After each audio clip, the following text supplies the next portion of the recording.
Network's coverage of the 69th Annual AEA International Convention and Trade Show, live from Dallas, Texas, is brought to you in part by the following sponsors.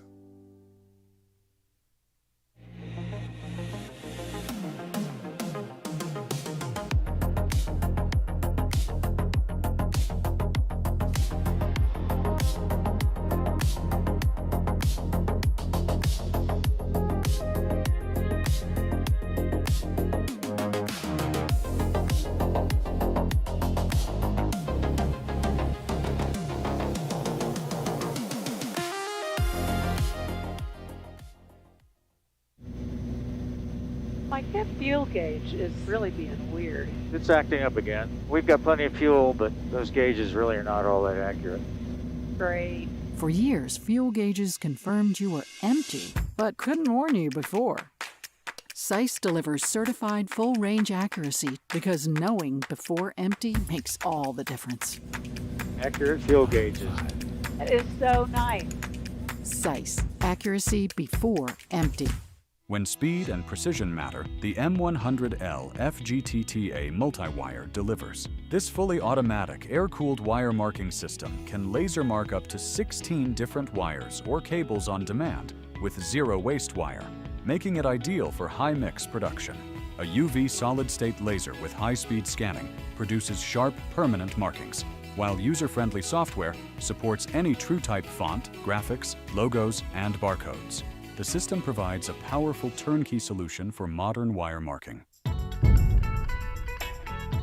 It's time to upgrade your power plant to the first FAA-certified clean sheet engine design in over 60 years. Delta Hawk's jet fuel-powered liquid-cooled turbocharged engine produces turbine performance at 40% better fuel efficiency of typical reciprocating engines, while also achieving exceptional reliability and significant reduction in cost of ownership. Reserve your engine package today at deltahawk.com. The future of USB charging power has arrived. Introducing new, ultra-fast charging TA360 USB chargers. Unlock the power of USB Power Delivery PD technology.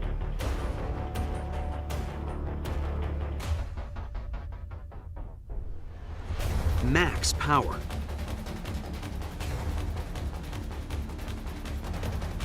Multiple configurations. In-seat cabin, cockpit, and galley USB power, and a direct upgrade for all TrueBlue Power USB chargers, compatible with any USB electronic device. Easy to install, backed by the best. TrueBlue Power, the USB experts. And good morning, AEA 2026. We're back again, 3 days of just delicious live streaming, but what else are we going to do? It keeps us out of trouble, keeps us out of jail. So at this stage of the game, it's good for everybody. We are happy to present our third day of interviews and sessions here from the Hilton Anatole in Dallas, Texas, the 69th Annual AEA Convention and Trade Show. So we're going to start out with the good stuff and keep on going throughout the rest of the day.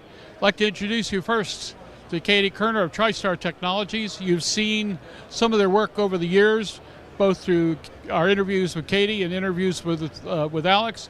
But tell me, first of all, what's new for AEA 2026? Hi, Jim. Well, first of all, thank you so much for having us. It's great to be back. We're here every single year, and it's such a fantastic show. You know, at TriStar, we've been doing this for 40 years. It's a family business. Alex is my dad. I remember him starting all this work in the garage when I was a kid, and it's been just such a privilege to get a chance to work with him these past 5 years. We've got a lot of new things for AEA this year, and we brought all of our toys out to show everybody. We have automated crimping. We have a new Crimp Express over here. We have different laser wire marking capabilities, from manual tools to fully automated systems that are all mil-spec compliant to serve the aviation industry. So we've got a lot to show. The big question is, are you getting kickbacks from all the time you're saving for companies around the avionics industry and others? Oh, I wish, but no, we work really hard to develop our relationships with our customers over the years, and I think the biggest reward is actually coming to shows like this and having our existing customers come up and point and say, I have this machine, I love it, it's great. And they pull someone in that's just walking down the aisle and say, this is a great machine, you gotta go get it. So that's fantastic, and it's always great to hear. Well, Katie, show us what you got for us first, and we will work through the mass of toys. There's a lot to see here. So, for a lot of folks that are building the wire harness, they do a lot of work manually, right? Wire harnessing is very labor intensive, it's very manual, and depending on your production needs, you sometimes would really wish you had some automation. So this system here, we're calling the Port Attack. It is a fully automated crimping system that is meant for lower volume but high mix type contacts. I'm going to give this back to you for a second so I can show everybody. This is a magazine here that holds 250 contacts. So the operator would load the magazine and then take a pre-stripped wire. I'm doing this upside down, so please bear with me. You insert it into the funnel that guides the wire and There you go. pulls it out. So you have a crimped contact. This thing can cycle. Isn't it wonderful when things actually work on the convention floor? They do. It's always a nice surprise, right? It's always a surprise, and you always have to adapt to the situation at hand. So that's Especially after you've transported it a couple thousand miles and everything else. That's definitely part of the fun here. So this machine cycles once every 2 seconds. So if someone was very excited, they could crimp 1,800 crimps an hour, which is quite a bit. Thank you. We do have another system that's meant to work with the existing tool set that people typically work with. I'm going to walk around here. This is our newest tool in our crimping productions line. We're calling it the Crimp Express. And what we've been hearing a lot over the years from our customers is that they carry around the pins, their issues or concerns with FOD and inventory control. I've heard some folks keep them in their mouths just to make sure that they don't go anywhere, which is, not great, but sometimes the reality that can't be avoided. So we have created a system here where you can dump all of your pins into this cartridge, and this system will automatically sort them, and you would insert your existing tool, and it drops it in the correct orientation, and it's ready to crimp. So as an operator, you don't need to pick them up. You no longer need to figure out the correct orientation and put them in.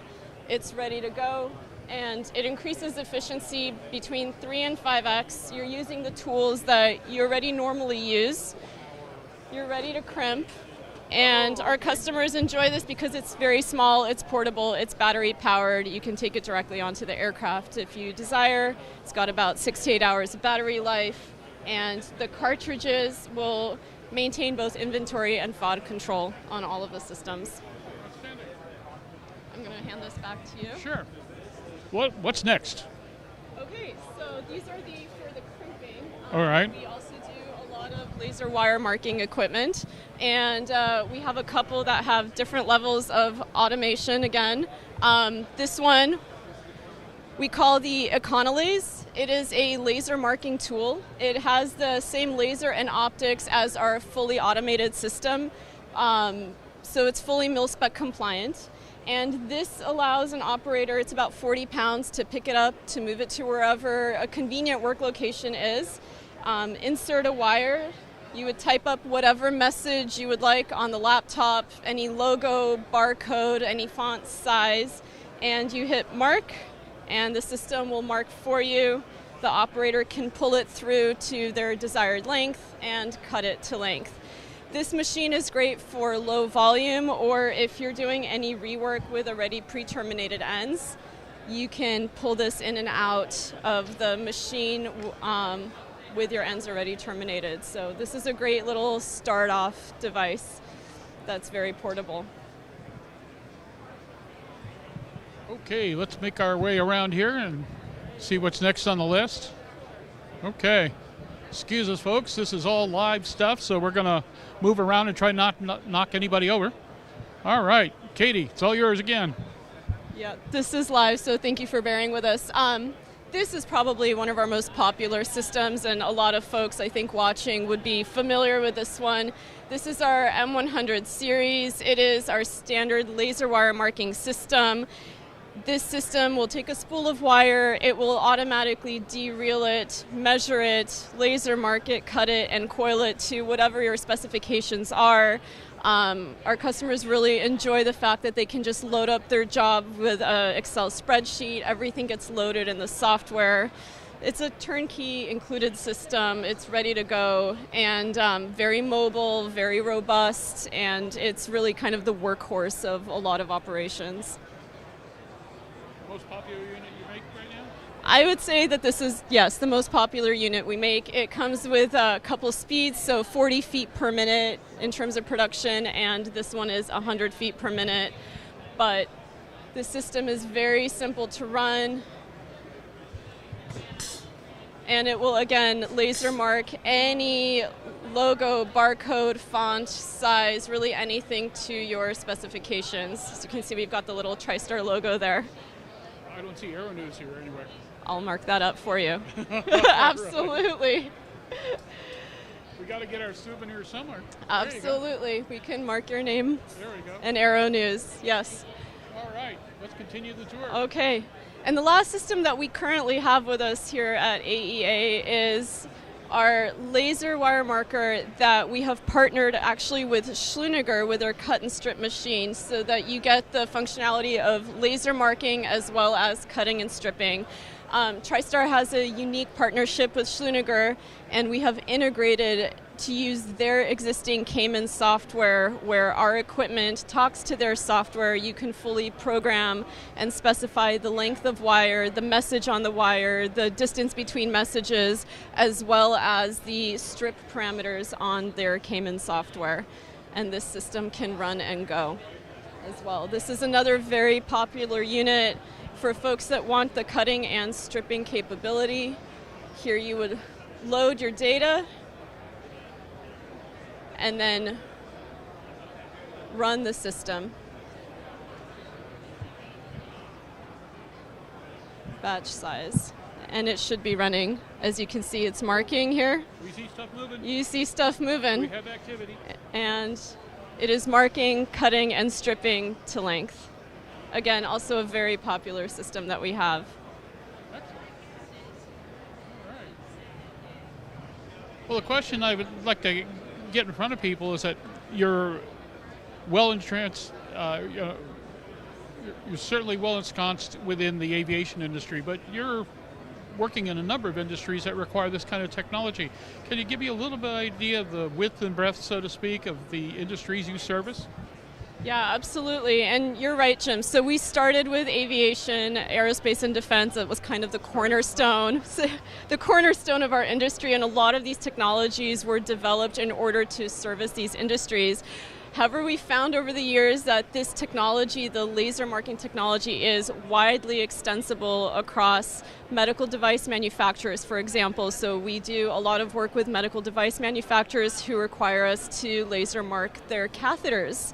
To specification, I know, but it's all FDA approved, and it does not destroy the catheter. Similarly to a wire, it's non-destructive. It's an indelible mark, and we do a lot of work with medical device manufacturers. As you know, we also have a line of plasma treatment systems in order to change the surface energy of polymers so that ink sticks better, and we integrated our plasma system with our M100J inkjet system that we use for marking wire and cable that's not laser markable. That same plasma technology is extensible to the medical device manufacturers in order to increase bonding, gluing, coating, or any type of interface with fluids that would be common for medical devices. Busy. Very busy. What yes. other industries are you working in? You know, we're also working with the pharmaceutical industry. Again, this laser technology is extensible towards pharmaceutical, pill marking, tablets and capsules, the ability to tag and track individual pills, not just a bottle on the pill or a lot, but individual pills to tag and track is becoming really imperative, especially with all of the drug counterfeiting that's happening worldwide. And our technology enables folks to tag and track on a tablet and pill-by-pill basis. Well, you mentioned you've been at this for 40 years. That is a long time in this industry. What's kind of fun is about half that way back, we were introduced to Alex and did a little bit of video with y'all and got introduced to the company. And we've watched you grow over the course of a number of years and work into additional markets and work with you on a number of projects. It's been fun watching what started as just pretty much a small family operation continue to grow and work its way into a number of industries, as well as the fact that you are in an industry that's heavily regulated, quite exacting, and doesn't put up with amateurs. So you've been out here for 40 years, there's a reason for it. Imagine it's got to have been a real interesting genesis for you taking over. It's been really exciting. You know, my background is also aerospace and defense. I came from many years at a large aerospace company. The transition to a small family-owned business was really fascinating. I learned a lot, and frankly, it's been amazing to get a chance to work with my dad. I feel very lucky to be able to do that.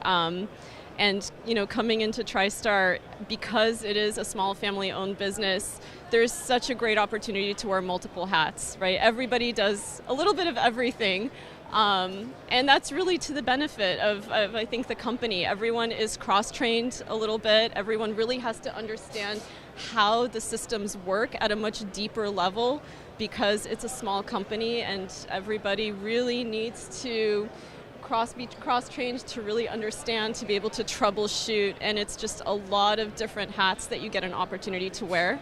And I think that that's not something that you can do at all types of companies, so we're very fortunate. And it's fun being the boss. It can be, unless you're doing the plumbing in the bathroom on any given day, so yes, it's been great. Been there, done that, got it. Absolutely. Well, we appreciate you spending a little bit of time with us here at the 69th AEA Convention and Trade Show. It's been, again, just wonderful to watch a company show up with more and more every time we get here. God only knows what we'll see next. But the ultimate question before we go is, what is next for TriStar? Wow. Well, as you can imagine, we always have ideas, and we have some folks working on newer iterations and newer generations of actually our crimping systems. That's going to be the next big thing that we're pushing forward, and hopefully we'll have something out to show you at the next AEA. Well, we will meet you in Savannah, same dates next year, so we'll look forward to seeing you then. Katie, so good to see you again. Thank you so much, Jim. Alrighty, folks, we're going to take a quick break, hustle back over to the studio. It's they don't let me out much.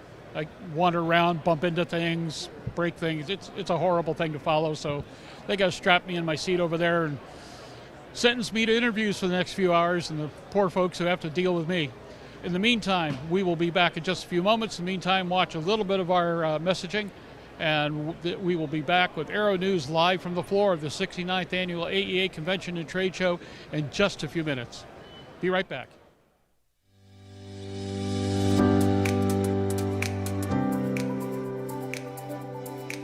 Aero-News Network's coverage of the 69th Annual AEA International Convention and Trade Show, live from Dallas, Texas, is brought to you in part by the following sponsors. In aviation, knowing your fuel matters. SAIS designs and manufactures advanced fuel quantity sensors using patented magnetoresistive technology. The result is precise, reliable fuel level data that integrates seamlessly with modern avionics. Trusted by aircraft manufacturers, installers, and pilots around the world, SAIS fuel quantity sensors bring a new level of accuracy and confidence to the cockpit. SAIS, accuracy before empty. The Inkjet M100J is a high-speed, fully automatic, computer-controlled wire and cable marking system. It's the first system in the industry that integrates an inline plasma pre-treatment system that enhances the quality and durability of the mark. With instant inline curing, The M100J delivers clean, durable surface prints at speeds of up to 300 feet per minute without damaging the insulation. Mil-spec compliant and Boeing certified, it's a powerful solution for reliable, high-performance inkjet wire marking.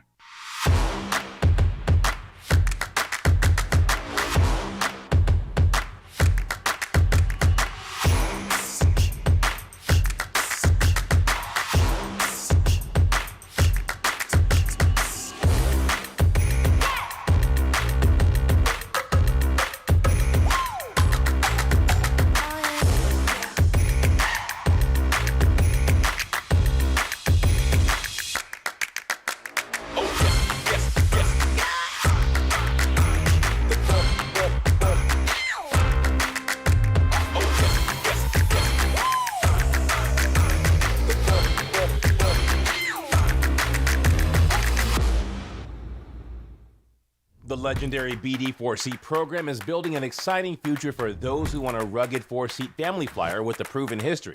The SureWings program produces a complete kit and builder assist program that gives you everything you need to be flying a BD4CS in record time. For conventional kit builders, BD Aviation has parts, partial kits, and full kits for the 190-mile-per-hour BD4C that has logged thousands of hours.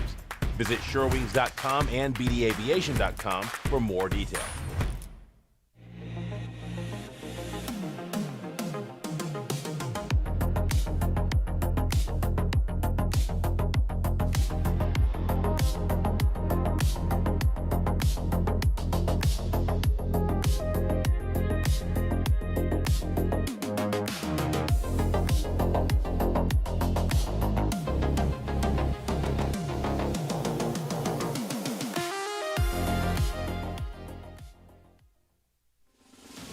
Direct Fly USA proudly introduces the new Alto NG, a single-engine, two-seat light sport aircraft for the North American market. This simple, all-metal aircraft design provides low maintenance cost, easy, comfortable access, and responsive flight controls. Equipped with the Rotax 912 engine and a ballistic parachute, the Alto NG is reliable and safe. Learn more about the Alto NG at directflyusa.com.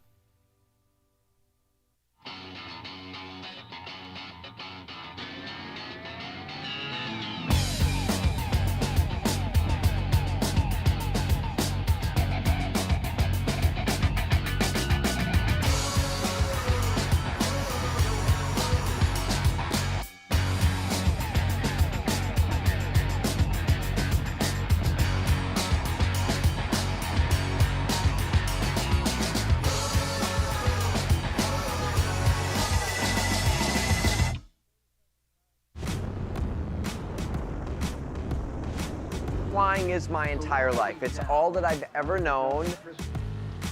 I've relied on Hartzell propellers since about 1995. Hartzell means much more than a propeller. It's a relationship. When you hear the phrase built on honor, they care about us as pilots, they care about our community, and they care about the product they build. It's such a proud honor to fly behind that propeller.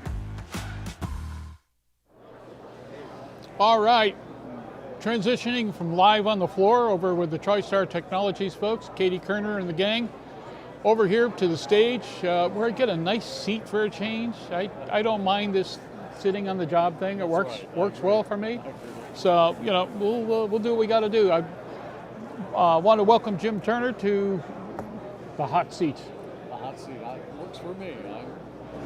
I can handle it. We'll give it a try. Jim, tell us what's happening with y'all lately. What the industry looks like from where you sit in Wichita. Wichita is changing quite a bit. Textron bought out basically Cessna and Beach. They're actually moving a little of the Bell helicopter stuff into Wichita as well. So we're sitting there and trying to get a little bit more information from them. We need to fix the mic for a second. And I think he's. We have it. There we go. Ah, there we go. No wonder. No wonder. Guess what? We're getting. This is live. This is live, folks. All right. Foo bars and all. There we go. All right. Thank you. Okay. Sorry about that. Where were we? We'll start again. Introducing Jim Turner from, what we'll call it, the Wichita Gang. The Wichita Gang. Yeah, that sounds like a good one, yes. Tell me what's happening in Wichita these days, and more important with your efforts, Kelly. Well, basically Wichita's changing a lot, as I was saying. With Textron buying out Cessna Beach and bringing a little bit of Bell into Wichita, it is changing the dynamics of where we see it. It's hard for me to see a Cessna flying out of the Beach plant or a Beach flying out of the Cessna plant. We've been working with those people forever and ever and ever, and we still do a lot with the... You got to remember, these days it's how you label it. That is very true. That is very true. And then with Spirit being bought out by Boeing again, that's really changed a lot of our dynamics here. Now you Wichita. see it, now you don't. Yeah, that is very true. We've made products for the aviation industry since the 40s, and we've had to turn to the electronic versions of our original products. And you guys were known forever, just, instruments, gauges, what have you. I mean, and I think our big thing still is, and we were chatting earlier, we do make the tachometer for the B-52. Basically, it's the last product that takes our tachometer, so they're re-engineering it, but who knows what's ever going to happen. Yeah, we do appreciate that. But we see other things happening in the industry where somebody's being bought out and discontinuing a line of products, which is, we're going, okay, well, they had that line in that aircraft forever, now they're not supporting it. This is an area that Kelly Manufacturing, the RC Allen product, is going after now.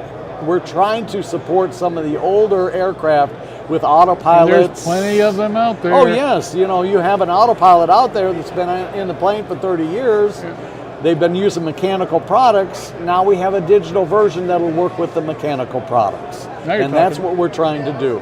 That is an area that we're working on, and it's very interesting to see how people react to it. We're not getting the reaction from the actual manufacturers, but the people that actually have the planes really are happy that we're doing these things. The true end user. The true end user, definitely. And that's where we're going with our products. We're trying to do the full digital 6-pack, and that will probably be available within a year and a half. So you can replace all your digital units with the old mechanical units with the digital 6-pack on it. So we think that's still viable, a lot less expensive than going a full digital panel. We're probably going to be about $40,000 less than that. So keep you flying in the right direction. Yeah, that's not chump change. Yes. Yeah, and the other thing is we have battery backups on all of our products. And I'll tell you a quick little story about that is we had a gentleman that had an alternator go out in his aircraft, had our unit in there and another competitor unit in there. The competitor unit went right over to the battery and went on, and he lost it after 30 minutes. Ours went for another half an hour, and he landed. He says, "Oh, it was the best thing I've ever seen." And I said, "Well, did you ever see the battery symbol?" He says, "No." I said, "It never went on backup battery." All of our units, with a battery or not, go on backup when it gets down to 6 volts. Okay. So that's kind of a positive. Even if you don't have a battery on our unit, it doesn't shut down till 6 volts. Okay. So he was very happy that it worked that way. And he said, "Well, why do I need a battery?" And I said, "Well, because if you ever had to go further, it would have had to do that." Or if you're having a really bad day. A really bad day, that would happen, yes. But, those are the pluses that we have. Some of that we didn't even realize that happened, because we check it every day, but unless you have an emergency, you don't realize things. No. So, but that's where we're at in the industry right now, just trying to be positive, taking all those mechanicals and making them into a digital version, but still selling the mechanicals to the people that really want them. Yeah. Well, they'll never go away per se. No. Especially since there's a certain segment of the market that, ain't broke, don't fix it. This is what I grew up, this is what I'm going to go out with. This is, Yeah, our biggest issue right now is parts. We make most of our own parts because you have to in this day and age. We have to, yes. We used to have some of them made up in Ohio and things like that, but whenever the auto industry would retool, our parts would be put on the back burner. We'd even be buying 4,000 and 5,000 parts, but that doesn't do anything for the auto industry that buys hundreds of thousands of parts. So, that's just where we're at. I still enjoy the business. I grew up in it. My dad was in it forever, and the old King radios and things like this. All that stuff has changed, but there's still companies out there, legacy companies like ourselves, that are doing really well. Well, good. Nothing wrong with that at all. And I like the way you've staked the middle ground. Right. Because this all or nothing technology issue scares the hell out of the guy with, has been operating his 172 or his 310 or what have you forever. Likes it the way it is, used to the way it is, isn't quite sure that he's ready to throw in, the 600-pound gorilla version of this or that. Correct. Or for that matter, learned how to retrain what he's been doing for the last 20, 30, 40 years. Yeah. We're a lot bigger now in the helicopter industry than we've ever been. I don't doubt that at all. Yeah, the reason being is helicopter pilots are actually out there working for a living. A lot of other pilots. Damn straight, Bubba. A lot of other pilots are out there enjoying going to have a $100 hamburger, which is now $200. Whoa, back off a little bit. $100 hamburger? Yeah, well, it's a little bit more than that now. A little bit, yeah. So we enjoy working with all these people, but the helicopter people are working. They just want to glance down and see their instruments doing what it's supposed to be doing. Digital panel's nice if you're flying point A to point B, always. Then you can look down and see what's happening. But if you're working for a living, you want to just look down there, glance down and see what you have, and not have to worry about reading a tape or a line or whatever. Interpolating this and figure where's that, and yes, especially when you've got panels crammed with more information than than God ever intended. Right. Well, you have a lot of young pilots that go out and buy an aircraft now, and they find out it doesn't have that big digital digital panel, 12 inches by 12 inches. It has a 6-pack. Yeah. So that's enlightening for some of these people, and they kind of enjoy the fact that it's something a little bit different. So we just want to keep the enjoyment of flying out there. You don't need a big glass panel to make it work. Well, it's fun if you got it. Oh yes. And if you're trained for it. Yes. And if it's the way you wanted it to be, but in the meantime, if you're running, Dad's 172 or Grandpa's 310 or whatever the case may be, the aircraft have been out there for a while. You're familiar with them. Replacing one little gauge rather than having to muck with a whole big panel, that's a whole lot different proposition. It really is. Flying with my dad years ago, we used to shut the instruments off and just fly because it's one of those things that he enjoyed flying, not enjoyed pushing a button. No. So. I get you. Yeah. So tell me about the company. How's the company doing? What's it look like these days? Well, it is a big change. Going digital, we don't require as many people to do that because we have software involved in it. We still have our mechanical products and still service all the mechanical products. That's the nice thing. Still making them, but it's harder and harder to get people in there that want to do that. Mm-hmm. They've gone digital. Yeah. We all have done it with our phones. We all have things on our phones. I think it's very funny. I go to the gym and I don't put headphones in. I work out, and I'm that way with flying. I like to see what's there rather than worrying about that. We have, and as I told you one time, we're a legacy company, not just instruments, legacy people. Both my kids have worked there. The Kelly family, a lot of their families have all worked there. Our head technician, her mother worked there, her sister worked there. Our machinist just retired. His 2 grandsons took over the machine shop. Huh? So it is just all in the family. And we try to take care of the people like that and keep things moving the right direction. If you get involved with what we're doing, it gets in your blood. And I thought I'd stay out of the business, but it never worked. 36 years now with our company, and I still enjoy it. That's all that counts. Yes. Besides, sooner or later you'll get good at it. One of these days I'm going to get good at it. Yeah, that's what they keep telling me, but I'll keep working at it. With a reliance on the legacy industry. Yes. What's the future look like? How are you preparing for the fact that more and more of what you know is still being obsoleted out. You're correct about that. You have our other people in the industry that are trying to tell you, oh, you have to go this direction. We are looking at it when our engineers are looking at it from the fact is, okay, we could take you that direction without having to modify your whole panel. You know, we could take you into the next generation. We see that with autopilots. A lot of people are not supporting the older autopilots, and that's an area where the same servos are putting in the new autopilots. So why can't we just upgrade some of their systems so that they don't have to spend $10,000, $15,000, $20,000, where they can spend $4,000 or $5,000 just upgrading the whole system with digital. Yeah. And that's where we're going. That's a lot of that. I hope it's good. I hope the company's going to be around for the next 20, 30 years. You just never know what's going to happen in this industry. Changes every day. We've seen it just in the last couple of weeks, a couple of companies being bought out. And you're just kind of, oh my gosh, I never thought that would happen, but it does. How do you think the new Mosaic regs are going to affect you? That's been very interesting. We've talked a lot about that. We've talked a lot with the FAA about it. One of our partners that we work with do non-certified products. And what they do non-certified, we take certified. It's been a very good marrying into our products.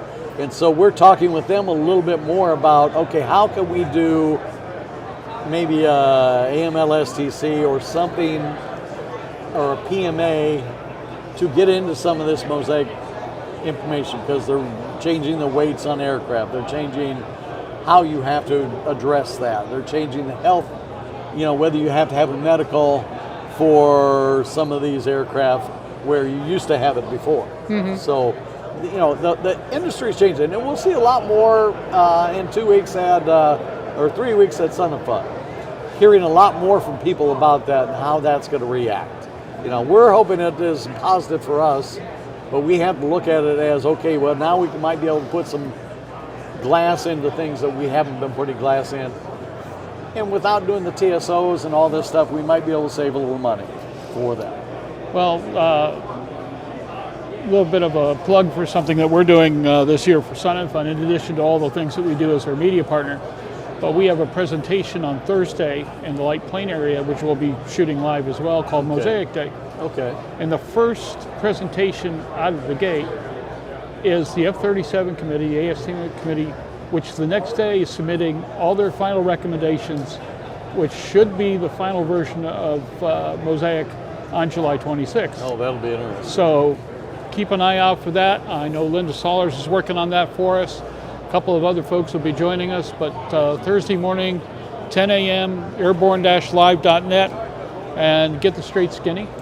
Be a good time to catch up, and I think you'll see a few things that'll probably be pretty pleasant. Yeah, one thing we have seen also is our FAA people are kind of caught in a situation where they're trying to learn this as well. Yeah. And rock to rock. Oh yeah, and the other thing about the FAA right now is there's a lot of changing. A lot of people, we've got 2 new people working with us, and they've only been with the FAA for a year. So we're training them as well as they're getting trained. So it's been very interesting as far as that aspect goes. Outstanding. Well, for people who are looking for more information on who you are, what you do, and what you offer, where can they get it? www.kellymfg, like manufacturing.com. And that will bring up all the information, and you can get a hold of any of us through that information on our website. Okay. And before you leave us, Jim, what's your impression of AEA 2026 so far? To begin with, I thought it was a little slow. About halfway through the day yesterday, it just got crazy for us. We had new people coming and talking to us, and that's a positive thing about it. A lot of the older gentlemen that I used to see coming to the show aren't here, but they're the younger people that work for these companies are coming in, and they're impressed with a lot of the things they see, and I was impressed with their questions. That's the main thing. They have the right questions that I can answer. They're out there learning the right way to answer or ask a question. So outstanding. I was impressed. Yeah, we've gotten a pretty positive vibe. We've watched it kind of build up since we got here. Correct. It's been a slow boil, but it kept boiling. So Yes. overall, it's been a good show, and I think there's a pretty strong vibe within the industry that we've got some good times ahead as long as we keep things going. I really do think so, and we see with a lot of the other companies, and as I talk, the Kellys are legacy. We're seeing a lot of other companies out there that are becoming legacy as well. Some others in Wichita, I'm not going to say who they are, but they're good friends of ours. But they've got their kids and things like that that are coming out of the industry. So that's a positive for me. As long as we can continue to move forward, that's the main thing. Very good. As always, we thank you Jim, for joining us. thank you very much. Welcome to the hot seat once again. You survived. It's always fun. Cheated death again, buddy. That's right. All righty, we will be back in a few moments. This is the Aero-News Network's presentation of AEA 2026. It's the 69th annual AEA Convention and Trade Show, live from the Hilton Anatole in Dallas, Texas. Just down the road, 35 East, make a little turn onto White Cliff, come in through the back. There we are. So we will see you in a few minutes. We'll be right back with Aero-News. Take care.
and welcome back to AEA 2026, the 69th Annual AEA Convention and Trade Show, live from the floor of the Hilton Anatole in Dallas, Texas.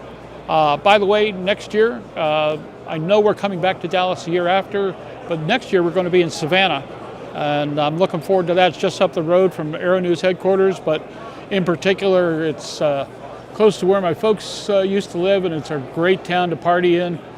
Great town to get things done, and it's going to be a lovely convention. I'm really looking forward to it next year. So, in the meantime, one of the main topics around here is how do I get my information? How do I make my devices work? And in light of the alternate companies that keep popping up with solution after solution after solution, who do you trust? Yeah, well, in-flight connectivity, right? It's been a long time coming. We've had, whether you're commercial or business, you get on an airplane and it just doesn't seem to work, right? You can't get the stuff, whether you're entertaining or working, you can't get the stuff done you want to get done. Or those impossible lags that drive you nuts. Right, yes. And I think, for the first time in a decade, and this has really been over the last 2 years, there's been a lot of change, right? Starlink's come into the market. Go Galileo with another LEO solution. These are like first new things in a long time. By the way, Mark Casey with Apcela, CEO.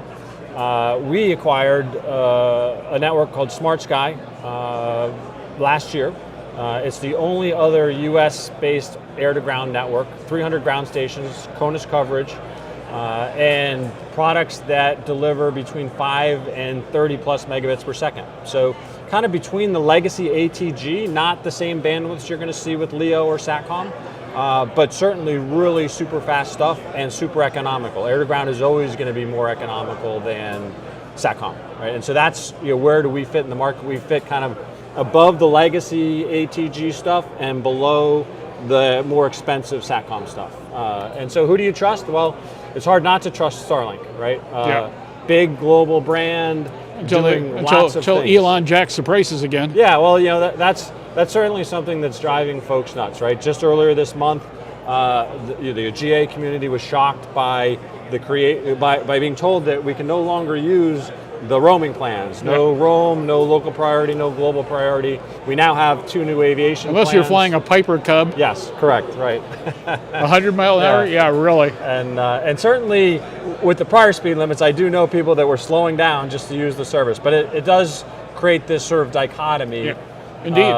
But it is also, when you think about the adoption of it, like the Starlink Mini, we just put a post out on LinkedIn yesterday.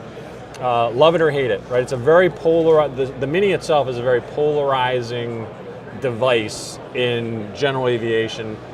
Probably more embraced in Part 91, more suspect in Part 135.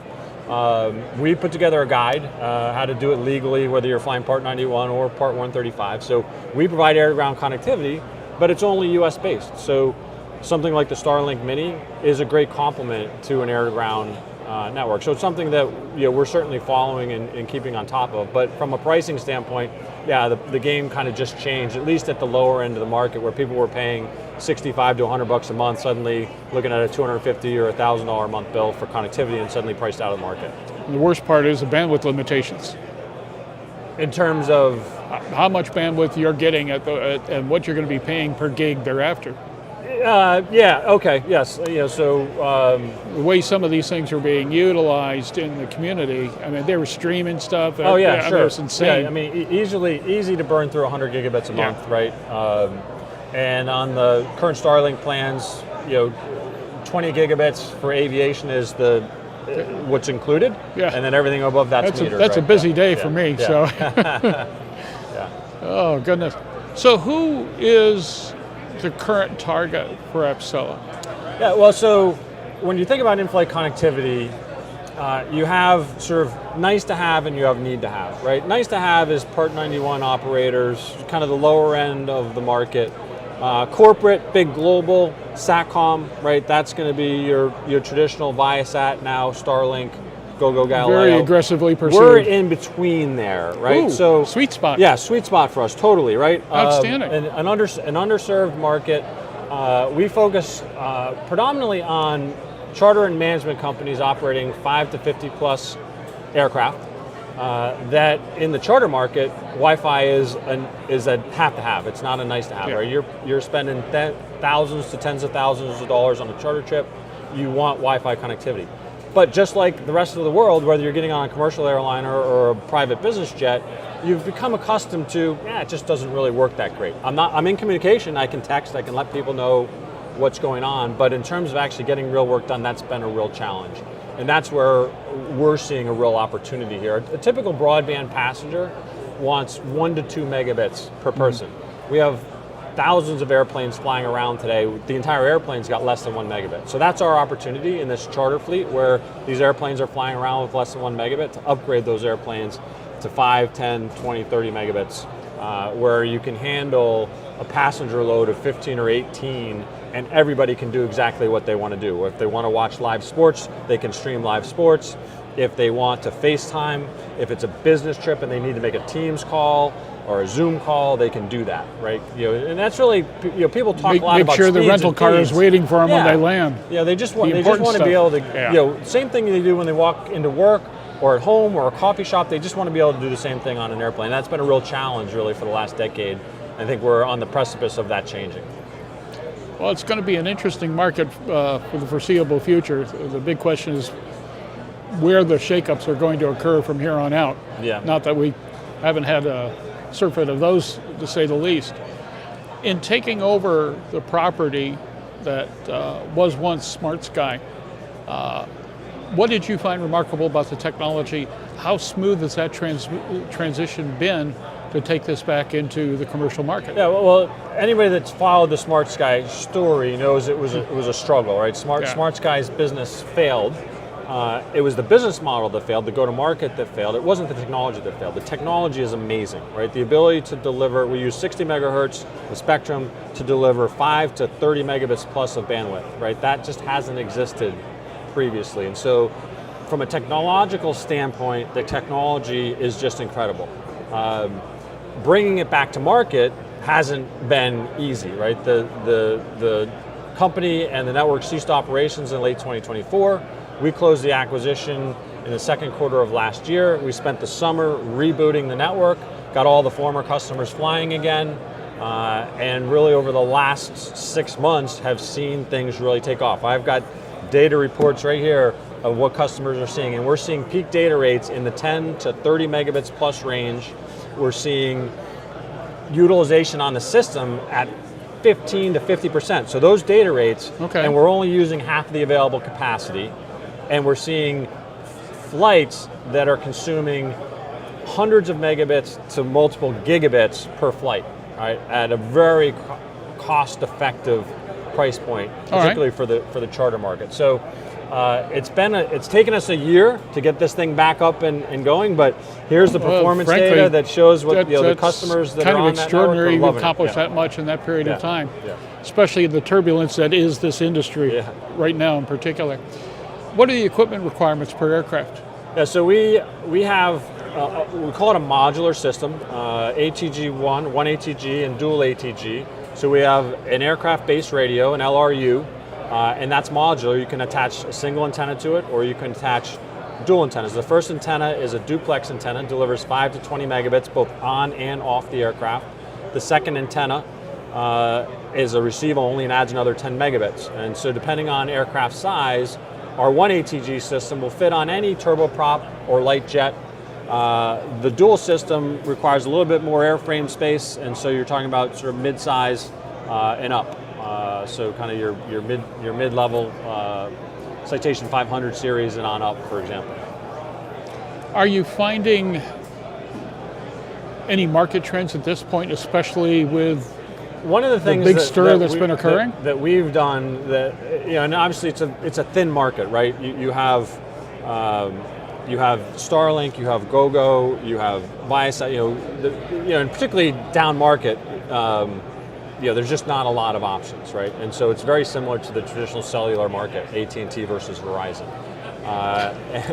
And you walk into the Interesting corollary. Well, because you walk into the AT&T store, and you're a Verizon customer, and you're not going to plunk down $1,500 for a phone you already have. Right. They figure out how to pay for it for you, and so that's what we're doing. So we've launched, and that's one of the things we've expanded here at AEA is our Sign and Fly financing program, and so we're reducing the cost to switch, the cost to upgrade, to modernize your in-flight connectivity, and so we can cover the cost of that, just like your phone. You walk into the phone store, and you're the basically guys who not are building paying for the fleets phone. right now, Yeah. that's manna from heaven. Yes, it is, and so we can finance. We announced at this show we just completed an install for a company called Duncan Aviation. Okay. They are both an Oregon transport and VIP charter company. They just did 2 modernizations on Citation XLs, paint, interior, and Wi-Fi upgrades. And Steve Hoffman, the president of ENG, I was able to finance this whole thing, right? Financing this deal made it a no-brainer, was his quote. To upgrade these aircraft, and so we're reducing the friction for being able to upgrade to modern in-flight connectivity. Covering all your bases. Yes, for sure. Excellent. What's the future for you? Well, right now we're rebuilding, and that's why we're here. We're rebuilding the dealer network, right? And so a lot of dealers have a bad taste from the Smart Sky situation, and so it's kind of rebuilding those relationships. Yeah, but you have the advantage of watching all the mistakes that were made Yes. and not having to make them again. Of course, yeah, of course, and so, but that's really what the future holds here is accelerating through dealers. We're bringing things like dealer financing, things that haven't really traditionally existed in the avionics market, to I can't think avionics of dealers. many Right. examples. So, Yeah, right. And so this Interesting. is sort of new, innovative stuff, and it's having an impact. It's helping dealers differentiate themselves and get customers that are thinking about it to jump in and pursue that modernization project. Outstanding. Where can people get more information on Apcela and your dealer network and what's available? Yeah, well, of course, our website, www.apcela.com. We got it on the graphic lower third as it came in. So. Here at the show, we're in booth 921. We'll be at the maintenance conference, MBAA in New Orleans, and we'll also be at the White Plains Regional Forum. So if people want to come out and see us in person, we'd love to say hi. And of course, we'll see you in Savannah next year. You bet. There you go. Savannah, right down the street from us. Well, before we finish, one of the things I've been asking a number of the guests here is your impression of the show this year and the industry overall. How's it feel to you? It's very active, right? We have inherited a dealer network, and we have to rebuild relationships. But at the same time, we're looking for new dealers, and the Smart Sky dealer network wasn't that large to begin with. So, a show like this, we've had, I'd say, we've probably had 20% of the activity at our booth of dealers that we haven't had any former contact with. So that's great for us, right? Is new dealers that are looking at in-flight connectivity and looking for a path to get into the market or to extend what they do for their existing customers, and so that's been great. Outstanding. Well, we appreciate your time. Mark will look forward to seeing you next year and hopefully getting an even more glowing report. In the meantime, we'll keep an eye on progress with the system to keep our ears out for the folks operating it. One wonderful thing about operating Aero-News is we hear everybody's rumors, who did what, how often, and whether or not they liked it. It's been a little crazy out there, especially this year, and with all the consternation and the turbulence, especially in connectivity programs, products, and companies. It's kind of been way more entertaining. It's a fun time right now. It really is. Frankly, they should sell popcorn with this show. It's a lot of fun, and there's more to come. So for there we go. Yeah. Well, I thank you very much for your time. Yep. Alrighty, folks, let's take a quick break. We'll be right back. But before, we've got an intro for our activities at Sun and Fun this year. Keep in mind, we are Sun and Fun's media partner, as we have been for AEA, in the past for AUVSI and a number of others. And some announcements to be made in next year with a couple of other organizations as well. Aero-News is on the march, and we're pleased with that. But Sun and Fun is one of our favorite places. It's down the road from the house. All of our gang gets together. We just have an absolute and utter gas. We hope you will too. But let's introduce you to a little bit of what we have planned for Sun and Fun, and we will be right back with Aero-News and let's not blow that one. AEA's 69th Annual Convention and Trade Show, live from the Hilton Anatole in Dallas, Texas. We'll be right back.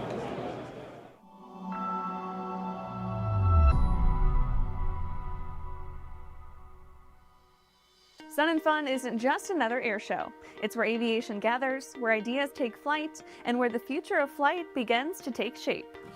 And when it comes to covering an event of this magnitude, there's only one name that does it justice: Aero-News Network.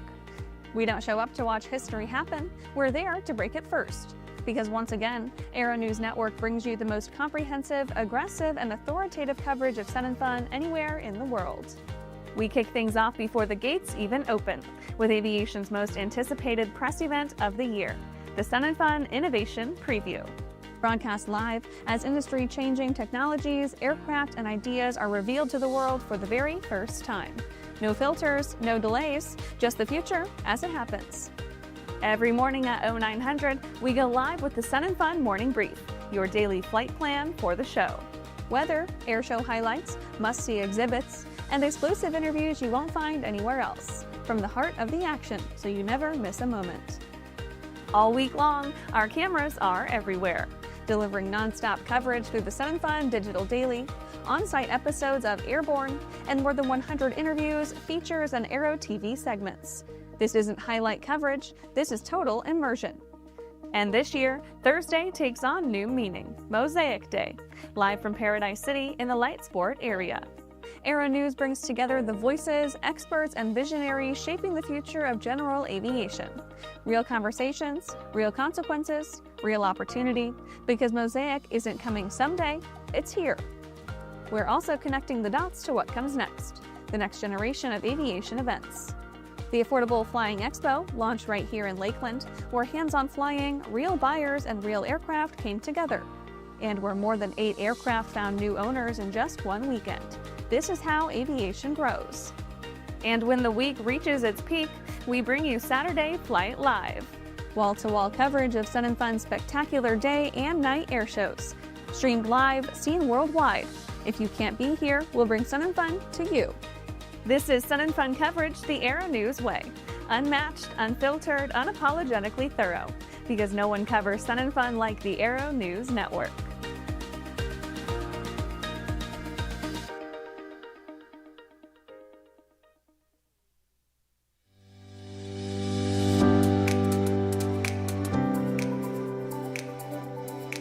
Aero-News Network's coverage of the 69th Annual AEA International Convention and Trade Show, live from Dallas, Texas, is brought to you in part by the following sponsors. The Inkjet M100J is a high-speed, fully automatic, computer-controlled wire and cable marking system.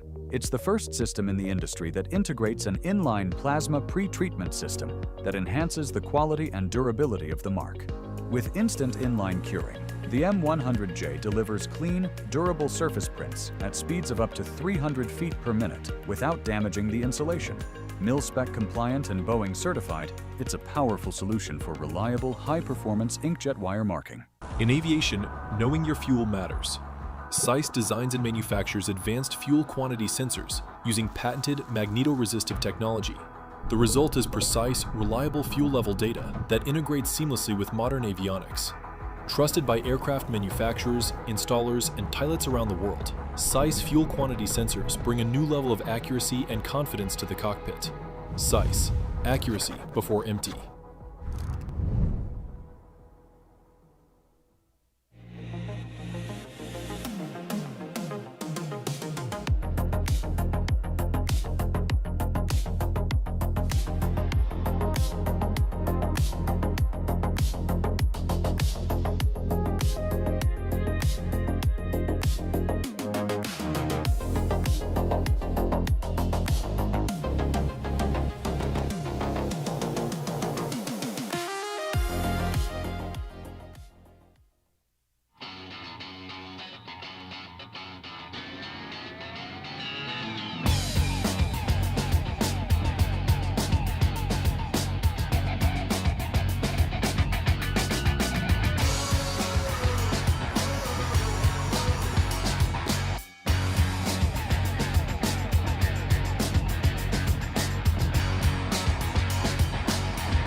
All right, folks, we are back. 69th Annual AEA Convention and Trade Show, live from the floor of the Hilton Anatole Convention Center.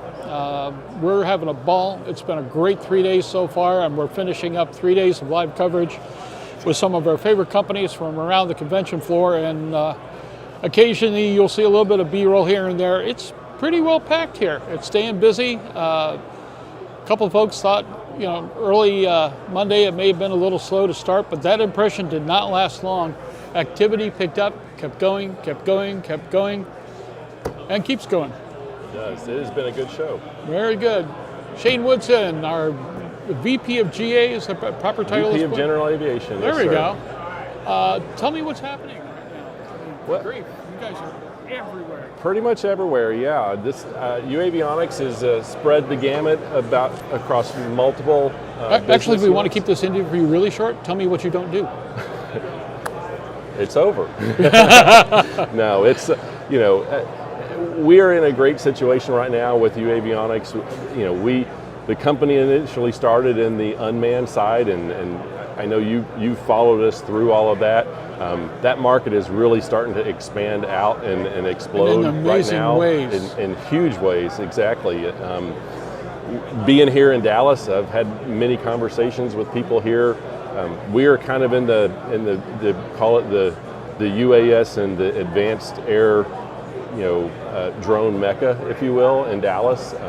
You can go a stone's throw from here, and they're flying, drones at package deliveries in very large quantities of operations every hour. So it's nice to be here. It's nice to see the unmanned side of it starting to really ramp up, and that safety aspect of it to integrate with all of what is in general aviation. It's great to see that happening. The company, the division that I'm in is the general aviation portion. We piston aircraft, the typical general aviation stuff, the Oshkosh, the Sun and Fun, the Aero Friedrichshafen, crowds and so forth like that. That's our business that I oversee. We are, one of the leading manufacturers for ADS-B. We started, 2017 with a lot of what's sky beacon and tail beacon, and it's done exceptionally well. We are the industry leader in, outfitting ADS-B aircraft with the UAT products. We now have the tail beacon X, which is our Mode S 1090 transponder. It's space-based, so it gets us across the pond. It's space-based, so it covers us in Canada. That is controlled by an AV-30 or an AV-20 in an experimental aircraft, and that's our panel display. So we've gone from the outside of the airplane for ADS-B to the inside in the panel of the aircraft. We also produce just, it blows my mind almost every day that I hear some of the numbers. We are the manufacturer for the Century product for ForeFlight. We do the Century Mini, we do the Century standard unit, and then the Century Plus. So there's 3 models in there, and the amount of safety benefit that pilots and aircraft owners are getting from those is just incredible to hear.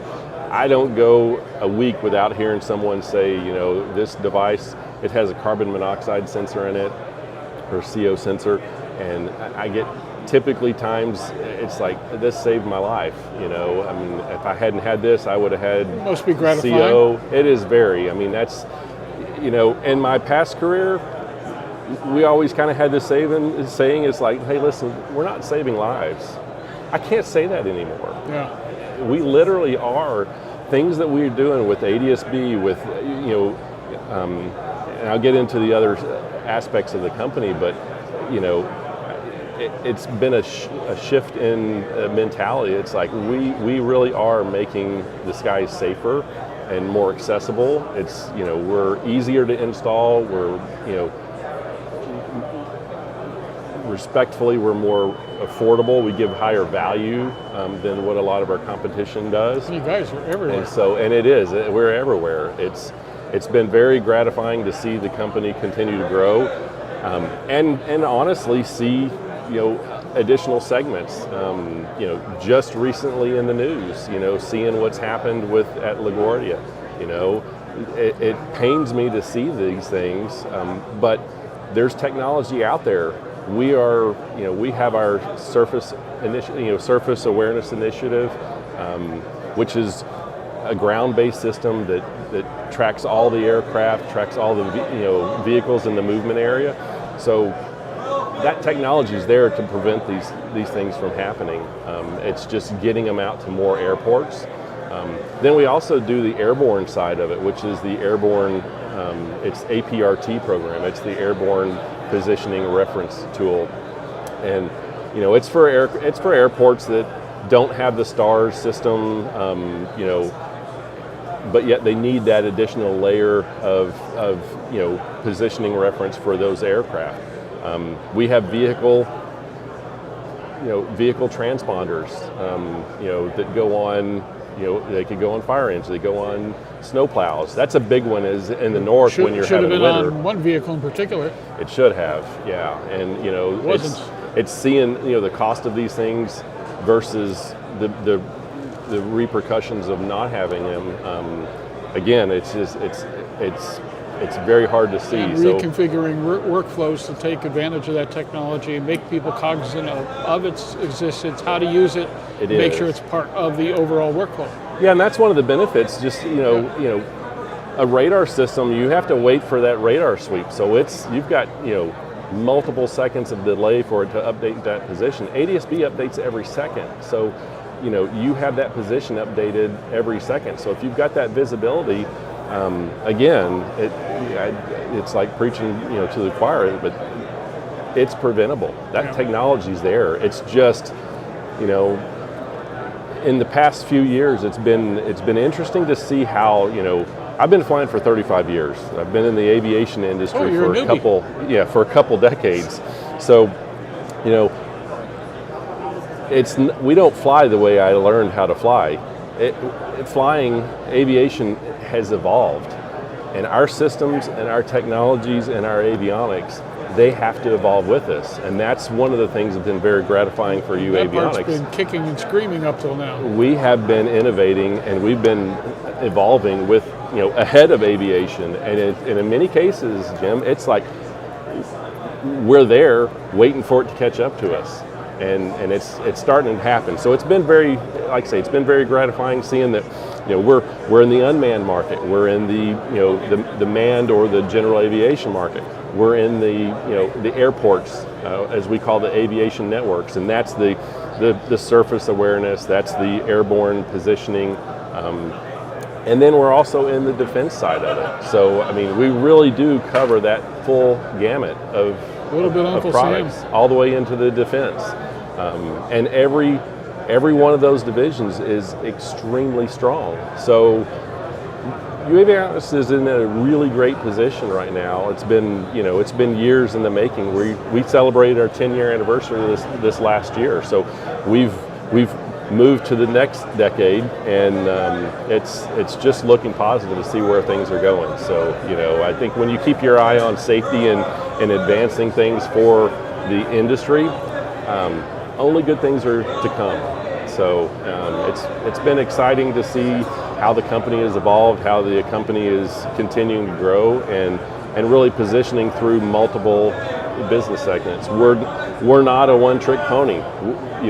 We have multiple facets in the company. There's a lot of ponies in that outfit. There is, yeah. Whoa. Yeah. It's getting harder to, it's getting harder as one business unit leader to know everything that's going on, because we're in so many different things, and we have other kind of sister companies, that are in the optics, like we do psionics and they do night vision, and there's night vision and combat scopes and stuff like that, and it's tactical scopes. There's just a lot. There's a lot there. We have a lot of capabilities to continue to expand. So it's like I say, it's good times at UAvionics. Well, it's fun as we work through the industry. I got sample aircraft, test fly them, this, that, and the other. I see your gear more and more. I'm seeing AV-30s everywhere. Yes. That's the adoption rate, especially among the light GA community, has been outstanding. Yep. Of course, I've snagged my jackets on more tail beacons than I care to.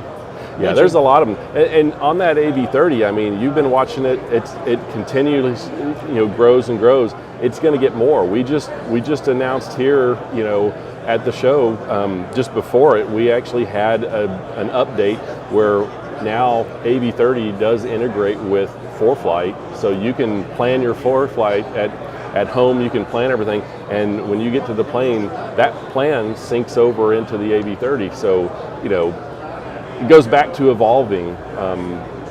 When I learned to fly, you'd build your flight plan on your GPS, go to the plane, you'd have to manually re-enter it into your GPS on the plane, and then go fly. Nowadays, the technology's there, and we're kind of, leading that. Is you plan it, you get to the plane, you shouldn't have to re-enter it in the plane. It should just be there. I mean, this is not groundbreaking technology. It's there in a lot of other aspects. So, like I say, making flying easier, more reducing that workload is something that we are always looking at, trying to, on the backside of safety, it's always trying to, make it easier, because, confidence, reduced workload, those all equate to safety as well. So, what's the future look like? Bright. It looks really good. We've got, like I say, all of those business segments that we're in, every one of them is really growing. There's a lot of additional innovations. Listen, we're 6 years post-mandate now with the 2020 mandate. So there's a lot of things that are out there. That it was wonderful to live off of that for a while, though, wasn't it? We're still, you'd be surprised how many, tail beacons, sky beacons, tail beacon X's, we are still selling. So, I had figured it would probably trail off after about 3 or 4 years. We're 6 years, 5 years, solid years into it. And it's still there, not the numbers that it was, but still a healthy business. There's a lot of things a lot more complex alternatives are being found out for what they are, and people are kind of trying to simplify, especially as they're upgrading. Yeah. So, speaking of the future, there are a lot of things right now regulatory that are catalysts that for safety, and since we are so entrenched in that safety aspect of it, there's a lot of that catalyst that our company will actually grow extremely fast off of, and a couple of those is I'm sure you've been covering them, is the Rotor Act, the ADS-BN Rotor Act. There's the Alert Act, also has a component of ADS-BN. And then the one that I actually came to the show kind of thinking we might hear a little something about is the Part 108 BB loss rule.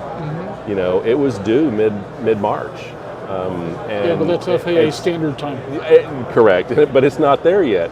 So when that goes and comes out, there's that word electronic conspicuity, and that piece of it is it is basically enormous, because there's hundreds of thousands of aircraft that are not in the typical general aviation, or let's call it the Cessna Piper experimental world, that would benefit from the safety of ADS-B, and we're talking powered parachutes, we're talking hot air balloons. Jim, what does a certified ADS-B solution look like in a hot air balloon basket? It doesn't. They didn't. There's no plan for that. So, we have a device. Glider guys. Well, the gliders. Yeah. You've got gliders. You've got as part of that Part 108 BB loss rule, you've got low altitude operations where you've got right of way, controversial topics, and a portable ADS-B, device like an EC device that we do. We are really the leader in that in the international world. So we have the Sky Echo 2 that we ship thousands and thousands to in the UK and Australia, and that's coming. Not that's a 1090 megahertz version. But 978 is the frequency that will probably land here in the United States and Canada. So we've already got prototypes with the FAA. They've flown, and it's just a matter of time that pilots that don't have the ability to put an ADS-B solution in their plane will have that, and it'll be, we're talking sub $1,000, and I mean, at the going price of like fuel, those kind of subs, at the going price of aviation fuel, it's less than a tank of gas for some people. It's frankly, again, the safety benefit that comes with this is just, we need it. It's gotten busier, it's gotten more complex. There's a lot more distractions out there when you're flying and things like that, and anything that we can do at an affordable manner to increase safety is vital. So sounds busy. It is busy times, but it is very, like I say, it's very gratifying times. Outstanding. So, Shane, where can people get more information on all that UAvionics is doing these days? Go UAvionics.com. That's UAVIONIX.com, and you can go right there on our website. And in there's business segments. You can go to each one of those categories and learn more about it. We have press releases, we have blog posts all over our website, and absolutely we'd love to learn, for people to learn more about what we're doing, all the different segments. And if you're in general aviation, we've got a big event, which I know you're part of, coming up at Sun and Fun, and it's just a few weeks away, and I'm hoping to be in touch with you with an announcement that we can do there. So sounds like a plan. It sounds fun times. Shane, thanks so much for joining us here on Aero-News at the 69th Annual AEA Convention and Trade Show, live from the Hilton Anatole in Dallas, Texas. We're going to take a quick break. We've got some quite a few interesting guests on tap. Matter of fact, we'll see Rick Perry here in about 20-30 minutes. Mr. Regulation, AEA's regulatory wizard, I think is his proper title these days. A number of other folks, and we're really excited about the rest of the day before we head on back and prepare for Sun and Fun. So for Aero-News and for AEA, give us a moment. We'll be right back. We'll see you in a few.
And we're back.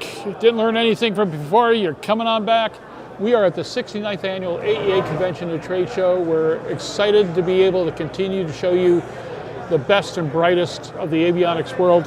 And let's face it, with all the progress that aviation has made, so much of it is either in direct relation to, connected to, or in abeyance to the fact that the avionics industry has out-innovated all other segments of aviation combined in no uncertain terms. I'm welcoming Scott Samuelson here from Duncan. Thank you. Scott, the first thing I wanted to ask is give us an overview of Duncan's place in the AEA community. You know, Jim, this is an exciting year for Duncan Aviation. We're celebrating our 70th year as a company. You're older than I am. Well, I haven't been there the whole time, but I've been a big part of it. Yeah, I've been I'm there, 1 year off. I've been there 41 years. Oh my goodness. And so we have been members of AEA for as long as I can remember. And it's really our avionics shop. If you can, back in the day, we had the Pro Pilot Survey, and we were always ranked #1 from Pro Pilot as the #1 avionics shop in the country. Run by That's why my I old work. friend Murray. Yes. God bless him. I miss him. Yeah. He was a hoot. Yeah, and so you know, we did that we were #1 for 25 years, and then they quit having the survey because we kept winning. And so Don't you hate it when that happens? it's good to be good. So yeah. Excellent. You had mentioned, and I want to get into the training aspect and such here real quick, but in the repair segment, that is a turbulent area of this business. It's gone through its ups and downs, regulatory in particular. It's hard to know what's going to happen from one day to the next.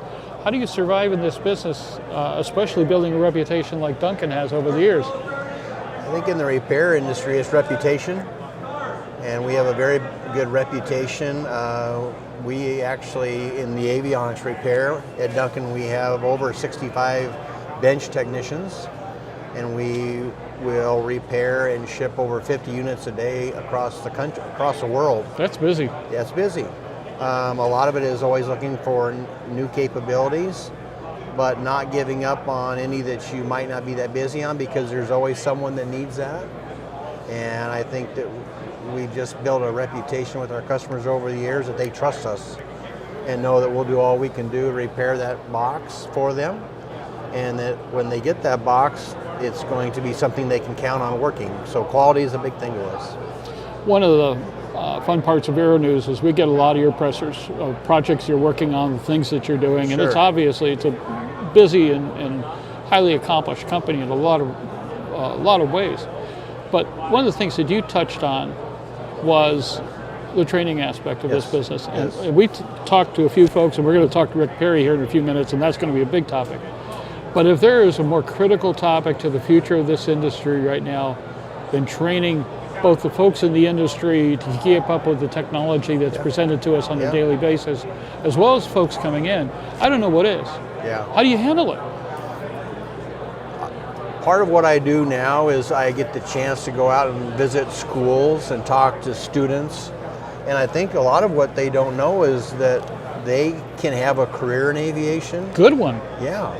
I didn't know that. My degree is in electronics, and I didn't know aviation could be a career. So I go and I talk to students that may be learning how to work on motorcycles or cars or combines or things like that, and tell them that the skills they're learning are the same skills we're looking for in our workforce in aviation. Outstanding. Now, as I understand it, Duncan's doing an awful lot of in-house training. We do. Yeah. How does that come about, and more important, how is that working for you? I think it's been a commitment of the company to grow the skills of our people. One of the things that I'm involved with that is new to a lot of other companies, not just aviation, but not, is we actually bring a community college courses into our building virtually. Okay. And we pay our employees to take these courses, and they can get a degree while we're paying them. And so we've set up Okay. a virtual classroom. We haven't written the curriculum. It's something we will look over and accept, but it not only helps Duncan, but it helps the school add more enrollment to their courses. And so it's been a great success for us. The commitment of a company to get involved in that level of education is one thing, but do you find that it pays off for you? I mean, will these folks stay with you and work with you and so forth? Because the investment has to be incredible. The true example is we had 4 of our team members that went through all 4 courses. Before they finished the 4th course, and this is over 2 years, because we kind of pace it so they don't overwhelm them. Yeah. They all moved up 2 levels in their current job title, just because of their education with that. They learn new skills. And it really helped them understand their job better, and they moved faster to advance to a higher level technician. Outstanding. That's got to be tremendously gratifying. At the same time, though, how do you keep them? There are people waving out all kinds of deals out there and so forth, and people don't understand that time and grade is a real valuable thing once you find yourself a good home. I think Duncan Aviation has done a good job of that, where they build a family atmosphere. You know, we're still the largest family-owned aviation company in the world, and we try to keep that family atmosphere. And when you develop relationships with each other, co-workers and things, I mean, it's more than just a job sometimes. You know, it's just more than the money. It's what you feel about the people you work with and what you feel about the company you work for.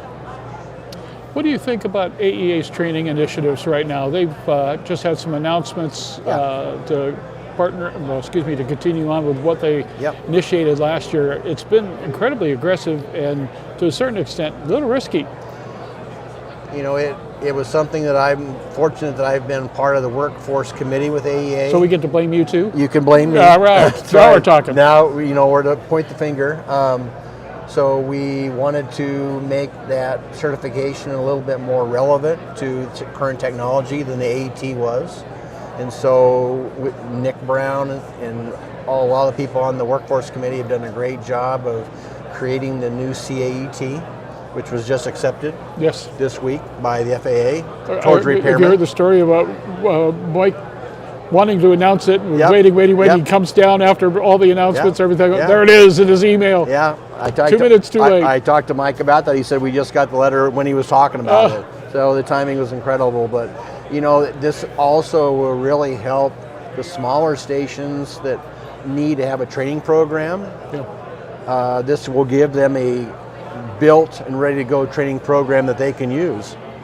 Now, and the way you're implementing this, is this company-wide? For our company, I think we've got to talk about this now that it's been accepted. Yeah. In fact, I've talked to a couple of people that are part of our quality department that issue the repairman certificates, and it's something we're going to talk about when I get back. Outstanding. Yeah. Where do you find your prospects, though? The people we hire? Yeah. You know, I mentioned I go out to the schools and I talk to non-aviation students. That's where I find a lot of them when I'm recruiting.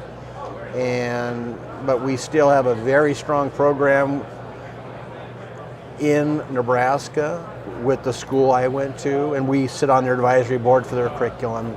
So we probably have the 65 technicians that we've hired, 80% of them came from that program.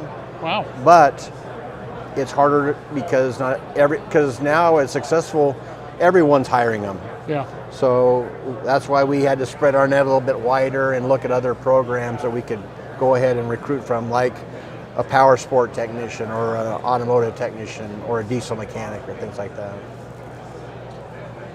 Are any of your prospects cross-training from other industries? Oh, yes. I would imagine that's got to be very attractive, especially as somebody who's had to work in a maintenance or electronic field out in the mud and sludge and this, that, and the other. And you took the words out of my mouth. I was just at a career fair last week, and a lot of the students were electricians. And I said, wouldn't it be more fun to wire an airplane than to wire a house? And they looked at me and I said, you're learning the same skills. you know, let's put you in an airplane wiring instead of having you in a house that's 20 degrees wiring. Yeah. And business is good. It is good. So, you know, we've got plenty places to keep working and a fair amount of job security. Yeah. What's been your impression overall of the community within the AEA right now? Are we on the march as it appears to be? Are you feeling that? I am. You know, we had a class here about apprenticeships this week, and it was from a company that does apprenticeships for other industries. And they looked at the CAET, they looked at what we're doing for our training, and we're very complimentary on how well we've already done things from what they've seen in other industries. And so and that was really nice to hear. It's got to be very gratifying under the circumstances. Are you based out of Lincoln? I'm based out of Lincoln. You have my condolences in certain times of year. I'm a Floridian, so I'm just spoiled rotten. You know, you have to have until the hurricanes. You got to have thick skin. You know that. Oh, it's beautiful up there, though. It is. Yeah, it is. I'm born and raised just outside of Lincoln. It's a lovely place and a lovely community, and having flown all over the country, well, all over the world, but run through those areas, it's God's country. It's just gorgeous. It's the people. It's the people. It's absolutely something. So how can people get more information? Well, let's talk about two things. One, Duncan Aviation Services in regards to maintenance, avionics, and so forth. Where can people get more information for their aircraft? And then let's talk about where they get more information about training. Well, Duncan Aviation, we have 3 major MROs. Lincoln, Nebraska is our headquarters, Provo, Utah, and Battle Creek, Michigan. Love Battle Creek. Yeah, but then we have satellite shops throughout the country. And so you can get on the internet and find us. Or, you know, we have all materials we hand out here at the show. It lists our capabilities, lists what our aircraft types we work on, but you know, we work on quite a variety of things, so we can do everything that can be done to a turbine aircraft. So. Well, you've done some beautiful work, and some of the folks I've flown with in the past have been through there, and they've been highly complimentary. If somebody's interested in one of your training programs, looking at a career, and wants to get on the ground floor with a company that's obviously built to stick around for a while, how do you find out about that with Duncan? Well, our training program, which also includes a apprenticeship program to get your AMP, because we have our own AMP apprenticeship program school at Duncan in Lincoln. Okay. And so, again, it's on the same career pages that we have. It talks about it. A lot of our training is available to our own employees, but, I mean, we want to get you in, make sure that, you know, this is your career before we start investing in you. But, yeah, we have I think there's so many different types of training, whether it's on-the-job training, classroom training, things like that. It depends on what path you want to take. Outstanding. Scott, I can't thank you enough for stopping by and spending some time with us at Aero-News here, and please keep us up to date on all that you're doing. I'm going to give you my card here. Thank you, Jim. Please keep us up to date. Alrighty, folks, we're going to take a very quick break. This is Scott Samuelson with Duncan Aviation out in Lincoln, Nebraska, which this time of year... It's great. It's beautiful. Okay, I'll take your word for it. I'm going back to like 85 or 90, so... Yeah, it was 94 degrees Saturday in Lincoln. Really? Yes. Oh, I don't know if I could handle that. I did not. Well, we shall see. Thank you. We'll be right back in a few moments. This is the 69th Annual AEA Convention and Trade Show, live from the Hilton Anatole in Dallas, Texas. This is Aero-News. This is Airborne. This is Aero-TV. This is all the things that we do in partnership with the Aircraft Electronics Association. Great folks. This is our 18th year of live streaming, by the way, which means one of these years we might actually get good at it. We'll be right back with Aero-News. Thank you.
And we're back. Alrighty, folks. Again, we came back. Who knew? We appreciate you joining us with Aero-News at the 69th Annual AEA Convention and Trade Show, live from the Hilton Anatole in Dallas, Texas. We've had a ball. It's been an interesting couple of days, even hustling all the way out from Florida to Texas to get all our gear here, get set up and so forth. And then to see what the avionics industry, one of the most pivotal in all of aviation, because much of aviation's true innovation derives from and is driven by avionics. And we're seeing real progress, and we're seeing a very positive mentality here. So we are happy to have Micro Air. Thank you, Jim. From the other side of the planet. Indeed. Yeah. Yep, great. If you can tell by now. Yeah. David, tell me, what is Micro Air? Sure. What do you do, and what's your part of the market, and how are you going to take over the world? Well, let's see whether we can take over the world, but we'll focus on our little niches maybe first. So Micro Air has been in business for 28 years. We've been building radios and transponders for 28 years. The radio's been in continuous production. Transponder's about 20 years old. And most people would know Micro Air for the M760 radio. There's about 25,000 radios and transponders flying here in the US. So it's been a phenomenally successful product over a very long period of time. The real turning point, though, was about 4 years ago. Just as we came out of COVID, we decided that it was time to both reinvent the radio and the transponder, but also then look at opportunities as where else we might go in the cockpit. And so the first logical place was to go from radios and transponders into flight instruments, and so building out a full six-pack and everything that supports that. We very consciously took a decision to stick with a round gauge and not compete in the square glass category. So we've got a beautiful little bit of competition there. There's a little bit of competition. There's competition everywhere in this market. I think that's one of the great things that drives the innovation that you talked about. Now, there is a lot of competition. There's a lot of opportunity, and there's a lot of customers. But we very much said we were going to go round instruments. Lightweight. We've been a Micro Air. The micro is relevant. We know we like to be small, and that's been quite a successful strategy for us. There's an awful lot of customers out there that don't want to go big square glass. They've got aircraft that have got round instruments. They want to stay that way. And surprisingly, there's a lot of people building new aeroplanes that want round instruments as well. There's a lot of flying schools that still believe, as I do, that teaching students to at least be able to read a six-pack is actually very important. So the round instrument strategies worked very well for us, and we've gone from flight instruments out into engine instruments. We've got a small project in autopilot as well, which we're doing with Trio, which is great. And then the other really pivotal piece of technology for us has been our digital pedostatic probe. And in that's a standard looking probe. We have a straight and an L-shaped version that fits into the standard AN 5812 mount that almost every aeroplane has in this category. But we've now then put the air data computer, the AHRs, all inside that one device. And that's not a lot of room in there, though. Not a lot of room in there. Again, micro. I'm getting to see a trend here. You'll keep coming back on message here, but you're very much about what we can do with small electronics in a small space. But I come from a Part 25 background. My background was in Boeing. It's been in what was Smith's, now GE. I've come from big end avionics. So we approach everything from that same kind of safety process, that same safety thinking. So our air data computer is triple redundant. So we've got 3 sensors. We can fault detect and exclude. We can ensure that with a typical altimeter or airspeed indicator today, if it drifts, then you don't know that it has. We detect it. We bring up the flag. So there's a lot of that, what I would call Part 25 technology and thinking that we're bringing back into this market as well, just with a focus on safety. And of course, the great advantage of that pedo probe in an OEM environment. If you're building new aeroplanes, you can completely eliminate the pedostatic plumbing, all of the icing problems that go with that. Less plumbing is a good Less thing. plumbing's a good thing. There's obviously a long history of water coming back into pedo lines and freezing. There's no moisture getting the static lines. We've all flown aeroplanes, I'm sure, where we've had jumpy altimeters because there's a bit of moisture stuck in the line somewhere. All of these things are completely eliminated if you move all that electronics out into the probe. That's not easy to do. You've got to get that electronics to work over a very wide temperature range. You've got to manage. There's a whole lot of things you've got to manage, and that's what we've been focused on solving. So you've been busy. I could do with more sleep. So can we all, my friend. My family probably would argue they could do with a bit more time with me. But yes, we've been very busy. Loving it though. Great job. Great honour. Well, it seems also that you are, I wouldn't say attacking, but re-attacking the North American market. Yes, very much so. The North American market is without a doubt the largest market in the world. It's very important. Even though we talk funny. Even though you talk funny. I get it. I often say we're divided by a common language. And I suspect we are. There are certain things that we would have a different outlook on life. I hear it. Half my family was, half my parentage was born in London. So, right, yes, yeah. So again, divided by a common language. But no, look, I think we all get on well. We have a common approach to it. We like working with the FAA. We find the FAA has got a huge depth of capability. Well, I think the real advantage the FAA has got is that you've got so much depth across all the different aircraft types. And whilst the person you're working with on a daily basis, and our project manager FAA is phenomenally good. He's a great guy to work with. But when he doesn't know the answer, he can find it in the FAA in a way that I don't think any other regulator in the world can. So we like working with the FAA. We like the market here. We like the scale of the market. Australia is our second biggest market. Australia and New Zealand, without a doubt, and Europe is our third biggest market. So, we're very pleased to be back here at AEA. I personally haven't been to an AEA conference in about 20 years. Really? Back in the days when I was still at Smith's. And so it's great to be back. Great to see lots of people. Funny how lots of the people haven't changed. Really excited to be back here. Even though we wish they would in many cases. Indeed.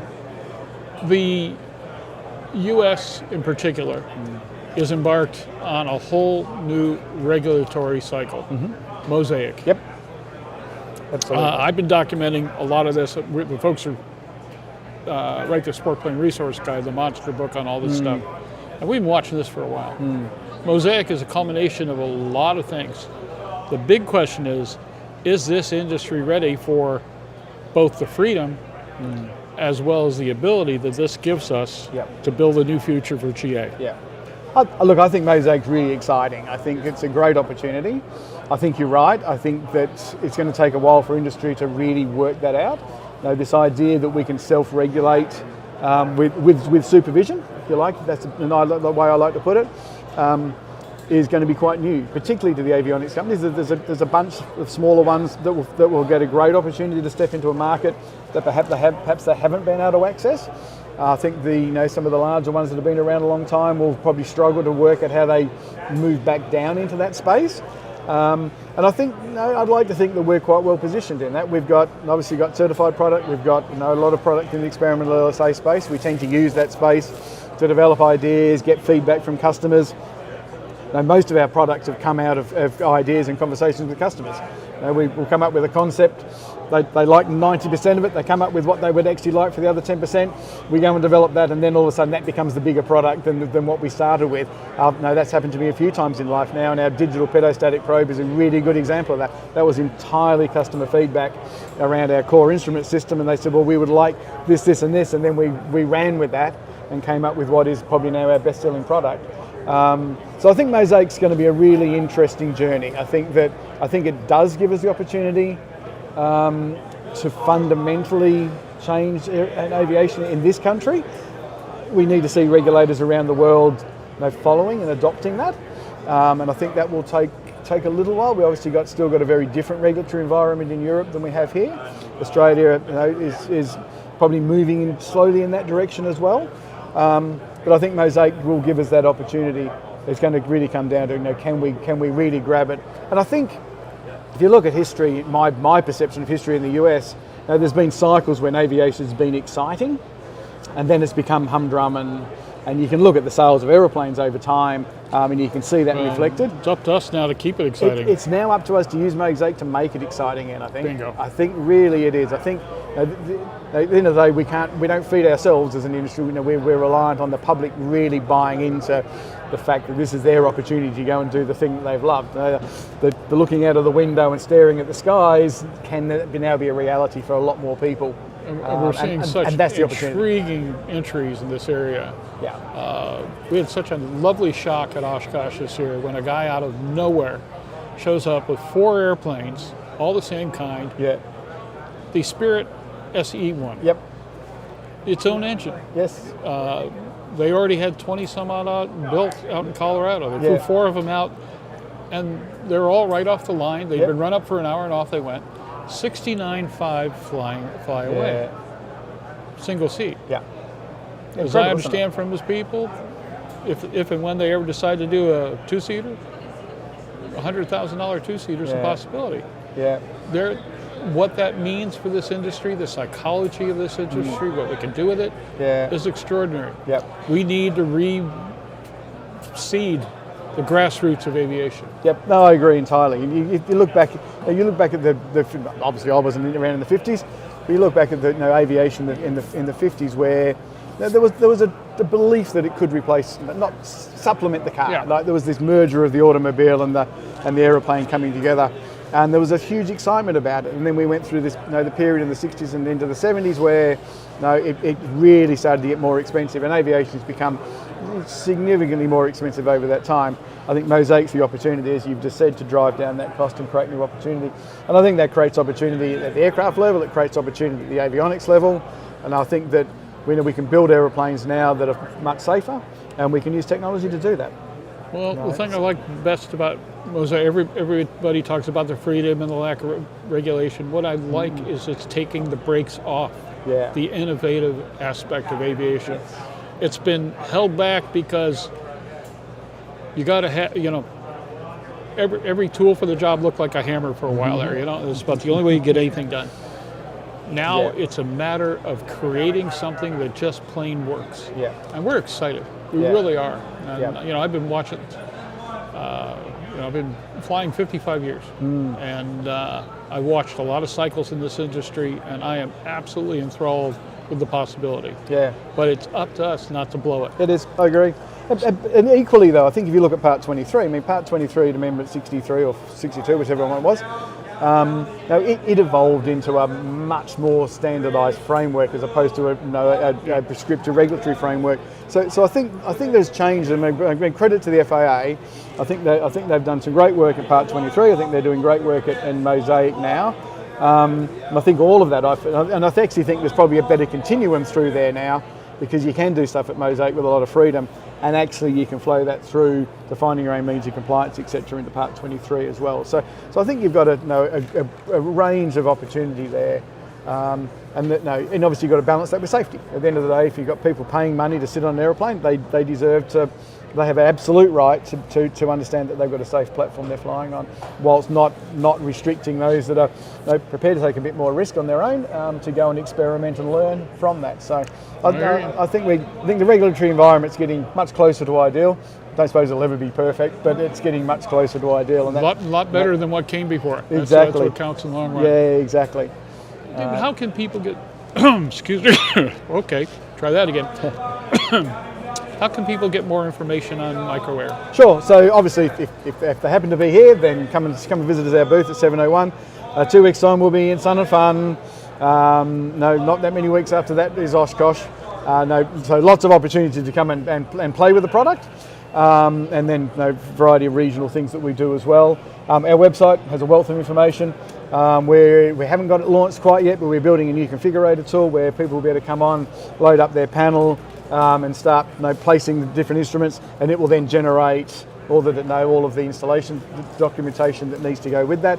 So that's really exciting, because the one thing that we've done, I think quite successfully, is avionics is by its very nature complex, right? We all understand that, and the complexity has for a long time become part of the installation rather than the hardware. Yes. And what we've done is we put a huge amount of effort into bringing that complexity back into our equipment so that the installation's a lot easier. We essentially daisy chain electronics together. We provide the harnesses. We take a lot of that installation. Now, the number of people that come up to me, particularly at Oshkosh, and say, well, no, I've been building my aeroplane, but I've just spent the last 4 months trying to get a harness to work. I take it for granted because I'm an avionics guy. If you've spent your life as a dentist or a lawyer or whatever, and you finally got your aeroplane and you've learned how to rivet, doesn't necessarily mean you've learned how to wire a harness. So a lot of what we've done is taken that complexity, brought that complexity to us. What that means though is it's become harder to choose the hardware and to configure it. So we're very busily building tools now, which will be on our website, to allow our customers to actually configure their systems, so they can actually manage the complexity of the avionics suite as it is. So it's going to be fun watching you. It's going to be great fun doing it. There you go. We sure appreciate your time. Thank you so much for joining us here at Aero-News, and we'll see you at Sun and Fun. We'll look forward to it. We'll be there in force. God help us. Will we see you at Friedrichshafen? We'll see you at Friedrichshafen. Yeah, we're not displaying at Friedrichshafen, but we will be at Aero, absolutely. Okay, yeah, we'll be wandering around as well. Yeah, we'll look forward to it. Thanks, Jim. All righty, folks. We're going to take a quick break here. We've got Rick Perry, the regulatory wizard of all things that AEA purveys. For the moment, we'll take a quick commercial break. Be right back. This is Aero-News from the 69th Annual AEA Convention and Trade Show at the Hilton Anatole in Dallas, Texas. See you in a minute.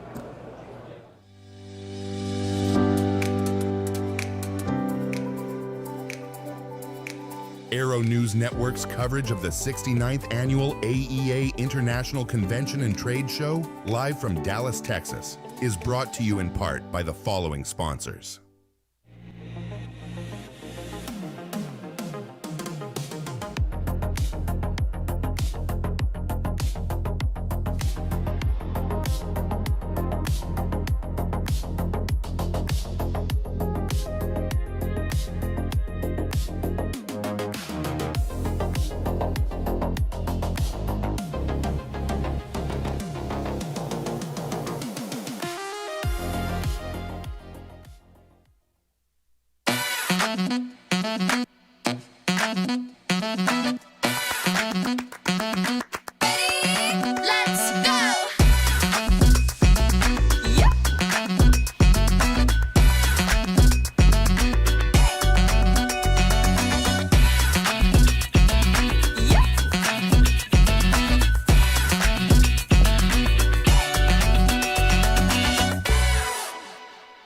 In aviation, knowing your fuel matters.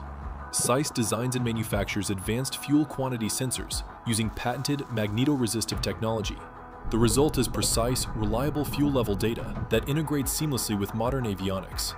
Trusted by aircraft manufacturers, installers, and pilots around the world, SAIS fuel quantity sensors bring a new level of accuracy and confidence to the cockpit. SAIS, accuracy before empty. Are you ready to ace your FAA drone pilot knowledge test, get your remote pilot certificate, and start earning money? Well, flying a drone is a great tool that can open up new business opportunities for anyone. Realtor, insurance adjuster, videographer, or commercial weekend drone warrior, you need to fly legally. Whether you're pursuing your initial Part 107 remote pilot certificate or you need a renewal, King Schools has a course just for you. So start learning today at kingschools.com. The Inkjet M100J is a high-speed, fully automatic, computer-controlled wire and cable marking system. It's the first system in the industry that integrates an inline plasma pre-treatment system that enhances the quality and durability of the mark. With instant inline curing, the M100J delivers clean, durable surface prints at speeds of up to 300 feet per minute without damaging the insulation. Mil-spec compliant and Boeing certified, it's a powerful solution for reliable, high-performance inkjet wire marking.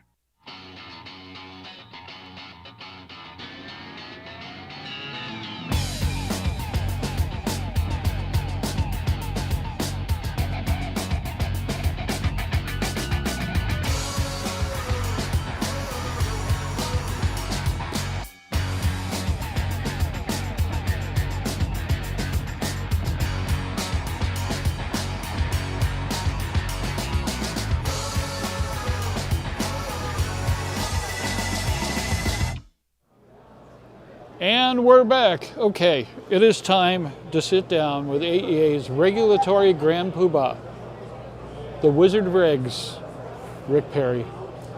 Sir. How are you? I don't know. You tell me. You know what's going on. I do. So, tell me, what's happening in the AEA world?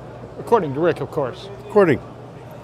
Well, the first thing is, without fail, all 1,700 people here, and all the people that are listening in need to say thank you to TSA anytime they fly, because those folks are taking the brunt of the political games in Washington. No, amen to that. And I don't want to get political. No. But when, people in the Department of Homeland Security are, 2 months or a month into the second month without getting paid, there's no excuses. No, there isn't. But from the public to them, we need to be grateful for their efforts. And I just want to remind everybody that we want to... Because at this point, they're not in a good mood, folks. Well, I wouldn't be either. No, okay? And, as you know, my background's Coast Guard, which is Department of Homeland Security, so all the brothers and sisters over there and for stuff. For those of us who couldn't make it to the Air Force. I started in the Air Force. I remember. But I had to bust your chops anyway. Yeah, Come I on know. Now. But anyway, I did want to say that right off the bat is I really... I appreciate their efforts. I don't get involved in the politics of it, but I do very much, participate in aviation. And all of us in aviation need to be grateful for their efforts, and put a little extra kindness in your step until all of this gets behind us. But anyway, from a regulatory perspective, we've actually got a number of hot things coming about. Probably the biggest one, and it's more of the larger aircraft things this cycle. Okay, we just got a final rule that's changing CVR requirements, cockpit voice recorder requirements. About time. Going from the 2-hour requirement to the 25-hour requirement. February 2nd, they finalized the rule requiring essentially all aircraft that are required to have CVR. Mm-hmm. Forward fit, so all new aircraft after I think May have to have the 25-hour CVR. Okay. We know that. We're on the watch for part 2 of that rulemaking. So the forward fit is final. Right. The retrofit isn't proposed yet, but we know it's coming. The Congress mandated. Good piece of business there, though, too. Well, Congress mandated it. As part of the 2024 reauthorization. And so we know the rule's coming, we know the proposal's coming, but we haven't seen it yet. The timeline that Congress mandated to retrofit was 2030. So we anticipate that, okay? We'll keep an eye out for it. Obviously that'll get out to the membership and Avionics News when the time comes for that information. So that's a big one. Don't forget us at Aero-News. Always. Well, you get a copy of it anyway. The next big item.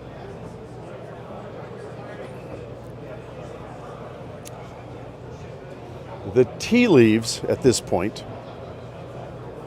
are indicating we're going to have 100% replacement of radar altimeters.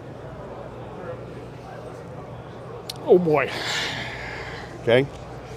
So, again. That has been such a clusterfudge.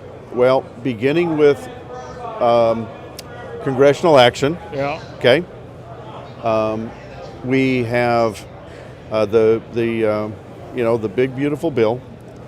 In the big beautiful bill, it directed the FCC to sell spectrum. Okay, the spectrum that they are instructed by law to sell is the spectrum that is next to, it's the 5G spectrum that's next to radar altimeters. The performance standards for the legacy radar altimeter is 50 years old. So it really wasn't built with modern technology tolerances. And so what we have now is that we have a mandate that FCC must sell the spectrum. The people that buy the spectrum are going to, I don't know, maybe want to use the spectrum, okay? So all the telecoms and all that stuff will use that spectrum. But what it does is it comes back around to the aviation industry, and the FAA has published an NPRM, which closed a couple weeks ago, an advisory circular that closed a little bit before that. And in effect, it's created a almost an ADS-B-like performance standard in Part 91. So if you think about ADS-B, where we have 91.227, which is the performance standards for ADS-B, we have that same requirement now for RADouts. And as a result of that, we're going to be on a very short fuse. So by the time the FCC auctions off the spectrum and are allowed, and the telecoms are allowed to turn it on, all the 121 air carriers have to have upgraded the RADOut by then. Okay. Now, mind you, the MOPS, the performance standards, have not been finalized yet. Oh boy. Which means the FAA has not issued a TSO yet, which means nobody's producing it yet. Okay. Details. Small stuff. Yeah. Now, having said that, I would be having that question to my installer, saying, look, is this RADOut going to meet the new 91.220 standards or whatever it is? 91 and 135 aircraft that use radar altimeter for credit. NVG, stuff like that, EMS helicopters that have to have RADOut, all this stuff, they will have 2 years after that. In effect, if you look at this layout, by 3032, we have to have the entire fleet upgraded. 6 years. Shops better get busy. 6 years. So those are the two hot items that are really taking a lot of bandwidth right now. Keeping Rick busy, are they? They are, plus the other rulemakings we've got going on. So we've got the change product rule, the 21101. That's getting wrapped up. Actually, we have a plenary meeting up in Seattle this week on that. That supplemental report is being finalized very shortly, should be submitted to the FAA by early summer. And then we have another rulemaking on instructions for continued airworthiness, which is wrapping up also this summer. So those two. So yeah, it's keeping me busy. There you go. Follow up a little bit. You helped us out in November when we had our Affordable Flying Expo. Sure. Turned out to be a really interesting conversation in a lot of different venues. And the best part of the whole thing was it was pretty obvious that nobody knew what to agree on yet. Right. And we see that situation going on for a while. We will be hosting at Sun and Fun Mosaic Day. It'll be a presentation about various topics and companies and products and so forth. But the first thing out is the final presentation from Linda Sollers and the gang at F-37 of all the paperwork they're submitting 24 hours later to the FAA for future publication July 26th, which supposedly, quote unquote, finishes Mosaic. Okay. Quote unquote. Quote. You know, okay. I qualified. Yeah. I've been a journalist too long. I'm not putting anything in certainty. Yeah. How do you think it's going? Well, I heard that sigh. No, it. I kind of feel about Mosaic the way I feel about AI. when everything. That's opening a can of worms. I know, but when everything's lumped together, you can't figure out who's on base. Yeah. So when you look at Mosaic, you have to ask yourself, are you talking about the sport pilot license? Are you talking about LSA 2.0 aircraft? Okay? And everything in between. Well, but those are the two anchors. Yep. Okay? And people confuse those two horribly. Terribly. Okay? What you're asking me about is the LSA 2.0 aircraft. Right. Okay? Which is yet to be made. Well, there's no standard to make it two. Yeah. Now, understand that as of July, you can no longer manufacture LSA 1.0, which means that anybody who will be bringing an aircraft to Oshkosh this year is guessing on the design, hoping they got it right. And ASTM is not the controlling agency on the safety design and method of compliance for LSA 2.0. That's the FAA. Now, we work, and I'm on 37, we work very closely with the FAA to make sure that we don't have any surprises, but there's no guarantees.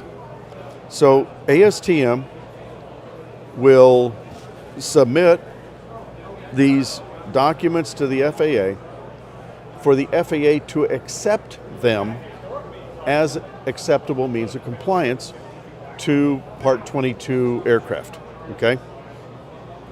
Assuming there's no difference, these standards aren't finalized today. This is April 1st. Yeah. Okay. Sun and Fun is April 15th? 14th and 14th, 15th, right? Right. So ASTM have these out for public comment right now. They have to resolve any negatives. If they have any negatives, it has to go back out for public comment before it can be finalized, and it can't be sent to the FAA until it's finalized. So, which is supposedly the Friday of Sun and Fun. So in essence, the manufacturers cannot start to certify their aircraft until Sun and Fun's over to be able to market LSA 2.0 with an aircraft. Get to Oshkosh in July. Legitimately, yeah. You know, otherwise, we're looking at vaporware. Vapor planes. Vapor plans. Yeah, it's going to be fun. And so it's just, it's a really, really, really tight schedule. And honestly, I feel bad for the manufacturers because there's not a one-size-fits-all, At the same time, the regulatory system up till now, as far as LSA and the like, has been so nebulous and so misinterpreted, that to a certain extent, this is more of the same. We got to do better, though, because this is our next chance. We have a chance to rebuild grassroots aviation and build something on top of that, and we've needed this for a long time. It wasn't Sport Pilot back in the day, Sport Plane. Right. It wasn't any of that. Right. We blew it. Right. We blew it bad. Right. We can't blow this one bad. We're not going to get another chance. So, am I wrong? Go ahead, tell me I'm wrong. Everybody else does anyway. No. Especially my wife's over there. She'll tell you I'm wrong. The challenge is what the FAA proposed within the Mosaic framework for the aircraft is really solid, okay? Yep. The fact that, and we talked about this, I think, last year. The concept, I was going to have a two-place airplane that you and I can't even get in with a full tank of fuel and call that safe. Come on, seriously? Yeah. And so this arbitrary weight that was in LSA 1.0, 100% behind it. Absolutely. The speeds that this new standard is to, they are defended. Those are defendable speeds by rulemaking in the 80s, okay? But LSA comes with limitations, okay? Many, many, many. The biggest one is the aircraft aren't automatically exportable as aircraft. Okay. They don't meet ICAO requirements. Okay. And this is where our comments back into the rulemaking were. There was a lot of things with the enhanced aircraft we really supported. But from the certification perspective, we should have been leveraging the primary category rulemaking, which allowed for LSA, or allowed for ASTM standards in the primary category aircraft, just as we are, except they're ICAO approved aircraft. And yet, you know, the FAA, oh no, we don't want to fix an AC. We want to create a whole new regulation. It's so much easier. It is. Let me ask you this before we go. Yep. I know you're involved in this. I've been getting bits and pieces of AEA's efforts to build educational programs that make sense, that they can stand behind, and that the industry is intimately involved with. I like what I see. Yeah. I really like what I see, and I like the standards that you're pushing in this. Your thoughts on everything so far? Well, we have been doing this for a while. So once or twice. ASTM, again, going back to this, you know, ASTM consensus body, we have a personnel committee, F46. And that committee is where these standards reside. And so what we're doing with in particular, avionics techs or aircraft electronic techs, you know, 10 years ago, we began it with the AET. We've now modernized it to the next generation. And what that does is it feeds into the regulatory system that we use. So back in the early 50s, the FAA issued what was called a limited mechanic certificate for avionics. Okay? Okay. Translating that to modern language, that's called the repairment. All right. And so the US in particular chose not to FAA certificate the way we do a mechanic, but rather to certificate as a limited mechanic for avionics work or electronics work. But we never really had a clear standard. When you look at the rules, it's the employer who makes that determination, qualifies the person, and then supports the certification to that qualification. We need to take that higher.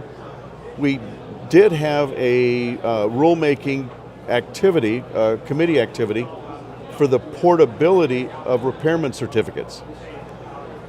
This feeds into that by creating a standard that allows for portability from one employer to the next, to keep people within aviation, while their certificate can't use it outside of your employer, but that certificate can move from employer to employer to employer. So it's another one of the building blocks in the maturity of the avionics industry. So it's pretty solid. You guys have done some great work. Rick, I got to tell you, great show, great people, great community. This is Fantastic. our 18th year doing the live streaming thing. I figure one of these years we might actually get good at it. Yep. But I promise you in no uncertain terms, the more years we're doing it, that we'll be inviting you back every time. Perfect. And learning how to shut you down at the right time. Oh no. That's fantastic. Rick, I got to tell you, you have been nothing but helpful throughout the years, but more important, a source that we've had absolutely no difficulty taking at true face value. Thank you. You've never led us astray, and not anybody else in this industry. And when we're talking about Mr. Regulation and Grand Poobah regs and this, that, and the other, we're not fooling. You're the man. Thanks again, buddy. Absolutely. Alrighty, folks, we are down to almost our last guest here. We will be right back with the 69th Annual AEA Convention and Trade Show, live from the Hilton Anatole. Beautiful little floor, just off of 35E down White Cliff Road. Come in through the back entrance, and here we are. We're having a ball. And we're actually close to finishing this whole thing up. We will be back in just a few moments. I think we've got Innovative Aero Systems on the deck. And this is Aero-News, AEA. We're having a ball. Stick around. We'll see you in a minute.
Alrighty, folks, we're saving the best for last. We are at the 69th Annual AEA Convention and Trade Show at the Hilton Anatole in beautiful downtown Dallas, Texas. A lot of traffic getting out here, but boy, it sure has been fun getting into a convention floor and seeing that the traffic is holding up really nicely.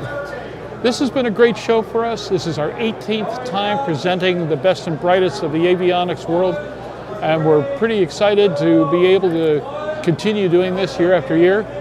The joke around here is after 18 years, one of these years we might actually figure this out. And next year, by the way, we'll be in Savannah, and we're looking forward to that because it's right up the road from our headquarters. So, saving the best for last, let's talk about Innovative Aerosystems. Jason, you've had some acquisitions, you've had some changes and transitions, so maybe is the word this year. What's happening with Innovative Aerosystems? So we rebranded from Innovative Solutions and Support back in October. It coincided with the... I don't know, IS&S had such a neat sound to it. Yeah, it did. It sounded like a covert agency. Yeah, but it kind of, to the outside world, what do you do? Innovative Solutions and Support. So the innovative... Isn't that a space station? Yeah, or are you an IT company? So there are a lot of different connotations with that name. So we figured with what we were purchasing and what we were kind of trying to do as a company is bring everything into really an aero system. Yeah. So we thought Innovative Aerosystems, because we're paying homage to the past, to the founder, Jeff Hedrick, who founded Innovative Solutions and Support, and innovation has always been the basis of what this company's always been about. So we took that and we made it Innovative Aerosystems, which better reflects what the company is now, to the outside world, so to speak. So, and then that coincided with the opening of a 40,000 square foot expansion of our Exton, Pennsylvania headquarters. So that got done in about under a year. We funded that ourselves. So that gave us new space to acquire lines to house some of the acquisitions that we did. We did purchase some lines from Honeywell, some radio, nav. We also did the IRUs and the Magvar updates from them, and then an F-16 flight computer as well. So, my bird, my baby. Yeah, and then just recently in the last 2 weeks, we purchased as everybody's come up to us and talked to us about here, is we purchased the S-Tech 3100 with the 4000 and the 5000 on. That's a hell of a box, man. Yeah, it's great. It really is. We're really looking forward to taking that over and, not sunsetting the product, not rebranding it. It's going to be S-Tech, and we are going to we're going to invest in that, and we're going to look for STCs that obviously, if the business case is there, we want to continue growing that. So that's what we plan to do. What do you think the overall future is for that line? Oh well, we have we see a future there, and we'll wrap it in with our flight decks and with our systems, but also supporting what's been out there as well. So. Right now it's in a transition period for us where everything still is going through mode for the time being, and we're hoping that is by the May 1st time frame that everything will be transitioned over to us. Well, it's a big job taking over what has been a respected legacy product and it's got a great building a future for it. As evidenced by being on the show floor here, a lot of dealers have come up to us and they're anxious to see what we can do with it and actually support it and move forward with it. What's happened to the rest of the product lines in the meantime? Our product lines? Yes.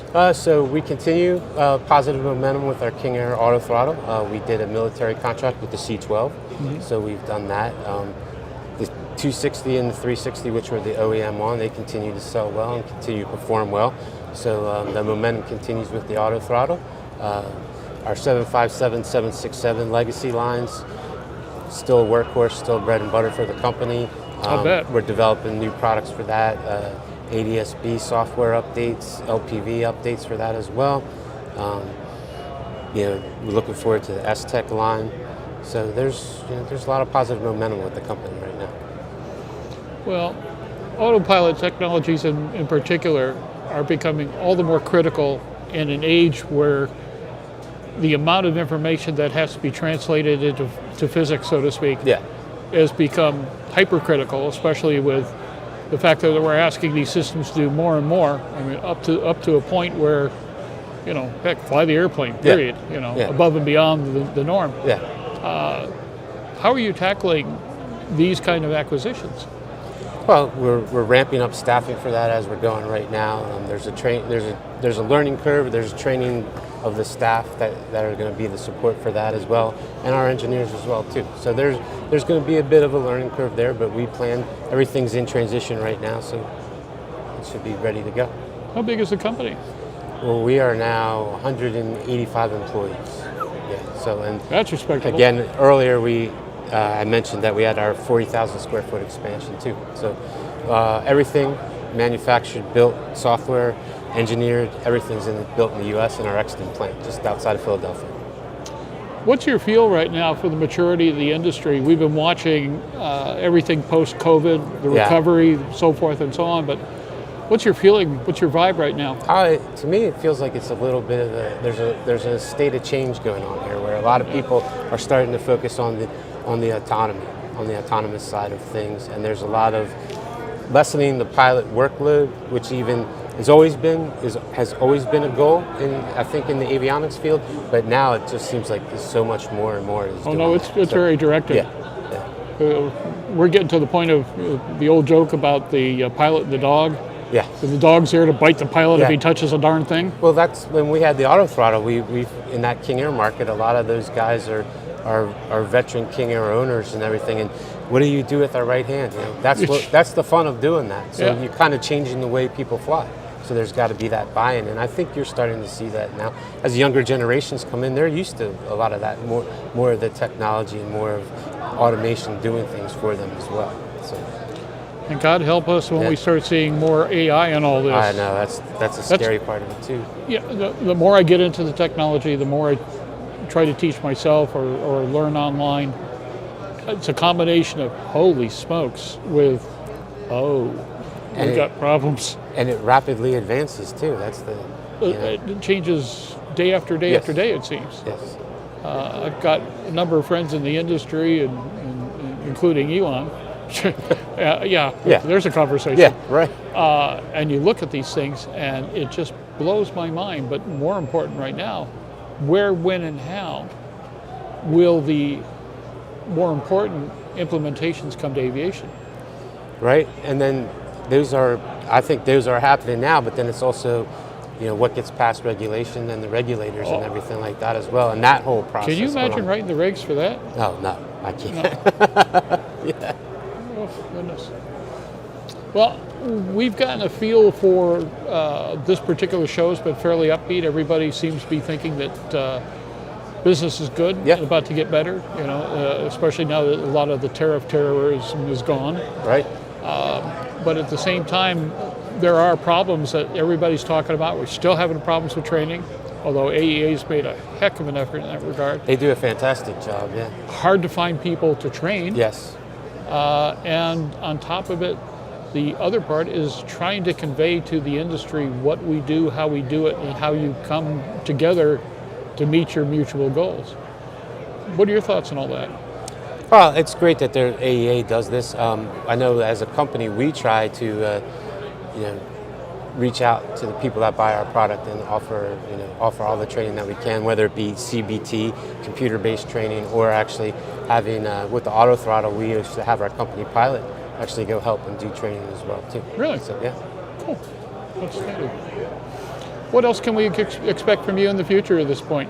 You seeing trends that are interesting to you? Yeah, so when we go to, we're going to be heading up to Oshkosh with the S-Tech. So the S-Tech is going to be a big part, and that autopilot is going to be a big part of what we've got coming later in the year. Yeah, you've got all of it though, right now? Yes. Okay. So right now with the flight decks that we have, and then being able to operate that S-Tech, we are working on something that we hope to have launch at Oshkosh as well too. So I'll leave you with that right now. So. Just between you and those cameras? I think we'll leave that for Oshkosh right now. Darn. And I thought we were going to be friends. Yeah. Oh well. Now, Oshkosh this year is going to be huge. Yeah. Sun and Fun's going to be huge. We're excited. A tremendous amount of innovation. We do something called the innovation preview just the day before Sun and Fun, and we've already seen what's coming into that, and we're getting our minds blown. There's some really extraordinary stuff coming, and all that does is feed the mill for Oshkosh. Yeah, we have personnel down at Sun and Fun go down there again, put out the word about what we're doing with the S-Tech autopilot. Be sure to look us up. We're their media partner, so all right, great. We'll be sure to keep up with all that and let us know what we can do to make sure that folks know what you're up to, and great, and keep up the work of the S-Tech systems. Yep. The Look forward 55 in particular is the one I had originally in my Cirrus. That was sweet. The 55 we don't. That was not part of the acquisition. You didn't get that? No. Okay. No. So it was the 3100 line. Yeah. Just straight 30. Okay. I didn't know. I thought you got. Alrighty. All right. Good to know. But 3100 is a sweet system, and I know in particular the military boys are looking at that in a big way. Yeah. So I think there is an upgrade path from the 55X to the 3100 too. So if you're looking for that, we'll be able to satisfy you there. So. There you go. Yeah. Jason, thanks so much for your Thank you time. for the here. opportunity. I appreciate it. Well, you did a great job, and we sure appreciate it. And guess what, folks? We are reaching the end of the day. I can't tell you how much we've appreciated the chance to show you the best and brightest of the avionics world. We've talked to innovators, we've talked to instigators, we've talked to folks whose interest and passion for the industry is beyond reproach. And we've talked to some of the regulators and organizers that keep this industry moving forward. I am constantly amazed at how much of aviation is driven by the avionics industry and its innovations. So much of the progress that we have made throughout aviation, from GA all the way up to commercial aviation, has been avionics centric.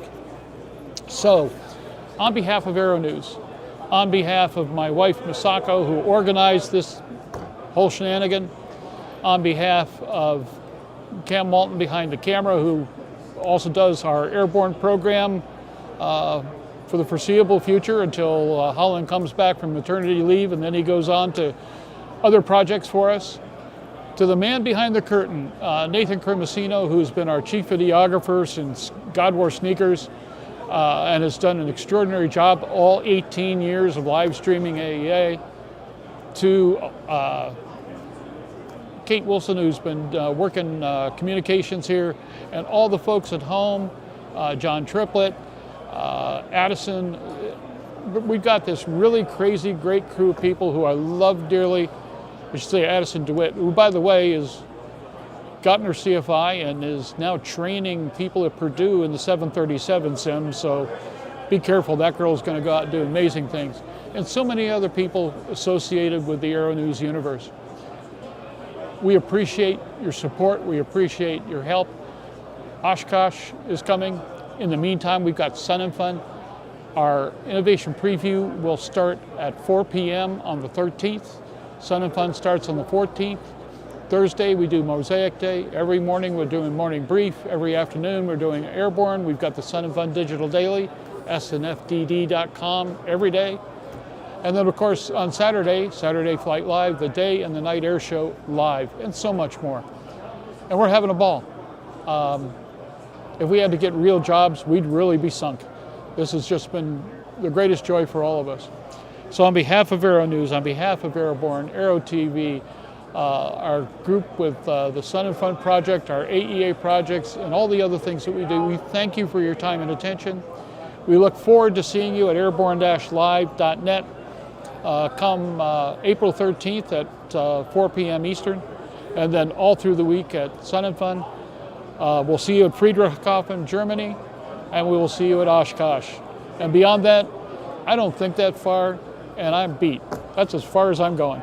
Again, thank you so much, everybody. We will see you at Savannah next year, same time. And for the Aero-News Network, for all these great people, thanks so much for being a part of AEA 2026.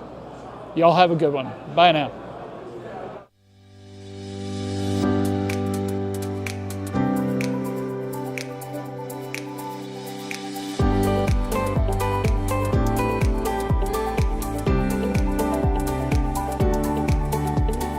Aero-News Network's coverage of the 69th Annual AEA International Convention and Trade Show, live from Dallas, Texas, is brought to you in part by the following sponsors.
That fuel gauge is really being weird. It's acting up again. We've got plenty of fuel, but those gauges really are not all that accurate.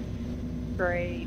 For years, fuel gauges confirmed you were empty, but couldn't warn you before. SAIS delivers certified full-range accuracy because knowing before empty makes all the difference. Accurate fuel gauges. That is so nice. SAIS, accuracy before empty. Flying is my entire life. It's all that I've ever known. I've relied on Hartzell propellers since about 1995. Hartzell means much more than a propeller. It's a relationship. When you hear the phrase built on honor, they care about us as pilots, they care about our community, and they care about the product they build. It's such a proud honor to fly behind that propeller. Looking for a new generation of proven and efficient aviation power plants that boast modern engineering, electronic ignition, and both direct and gear drive systems? With 100 horsepower to 240 horsepower, the Skyline and Redline engines offer uncommon value in an overpriced industry. Whether you are looking for fixed wing or rotor, MW Fly Americas has been established to service the American market with dedication and expertise. MWFlyAmericas.com. Backed by over 30 years of Aero-News reporting, PropWash is the daily email newsletter that delivers top aviation headlines to your inbox. Expert reporting, clean facts, and real insight. Start your day with aviation news you can trust. Subscribe to PropWash today at aero-news.net.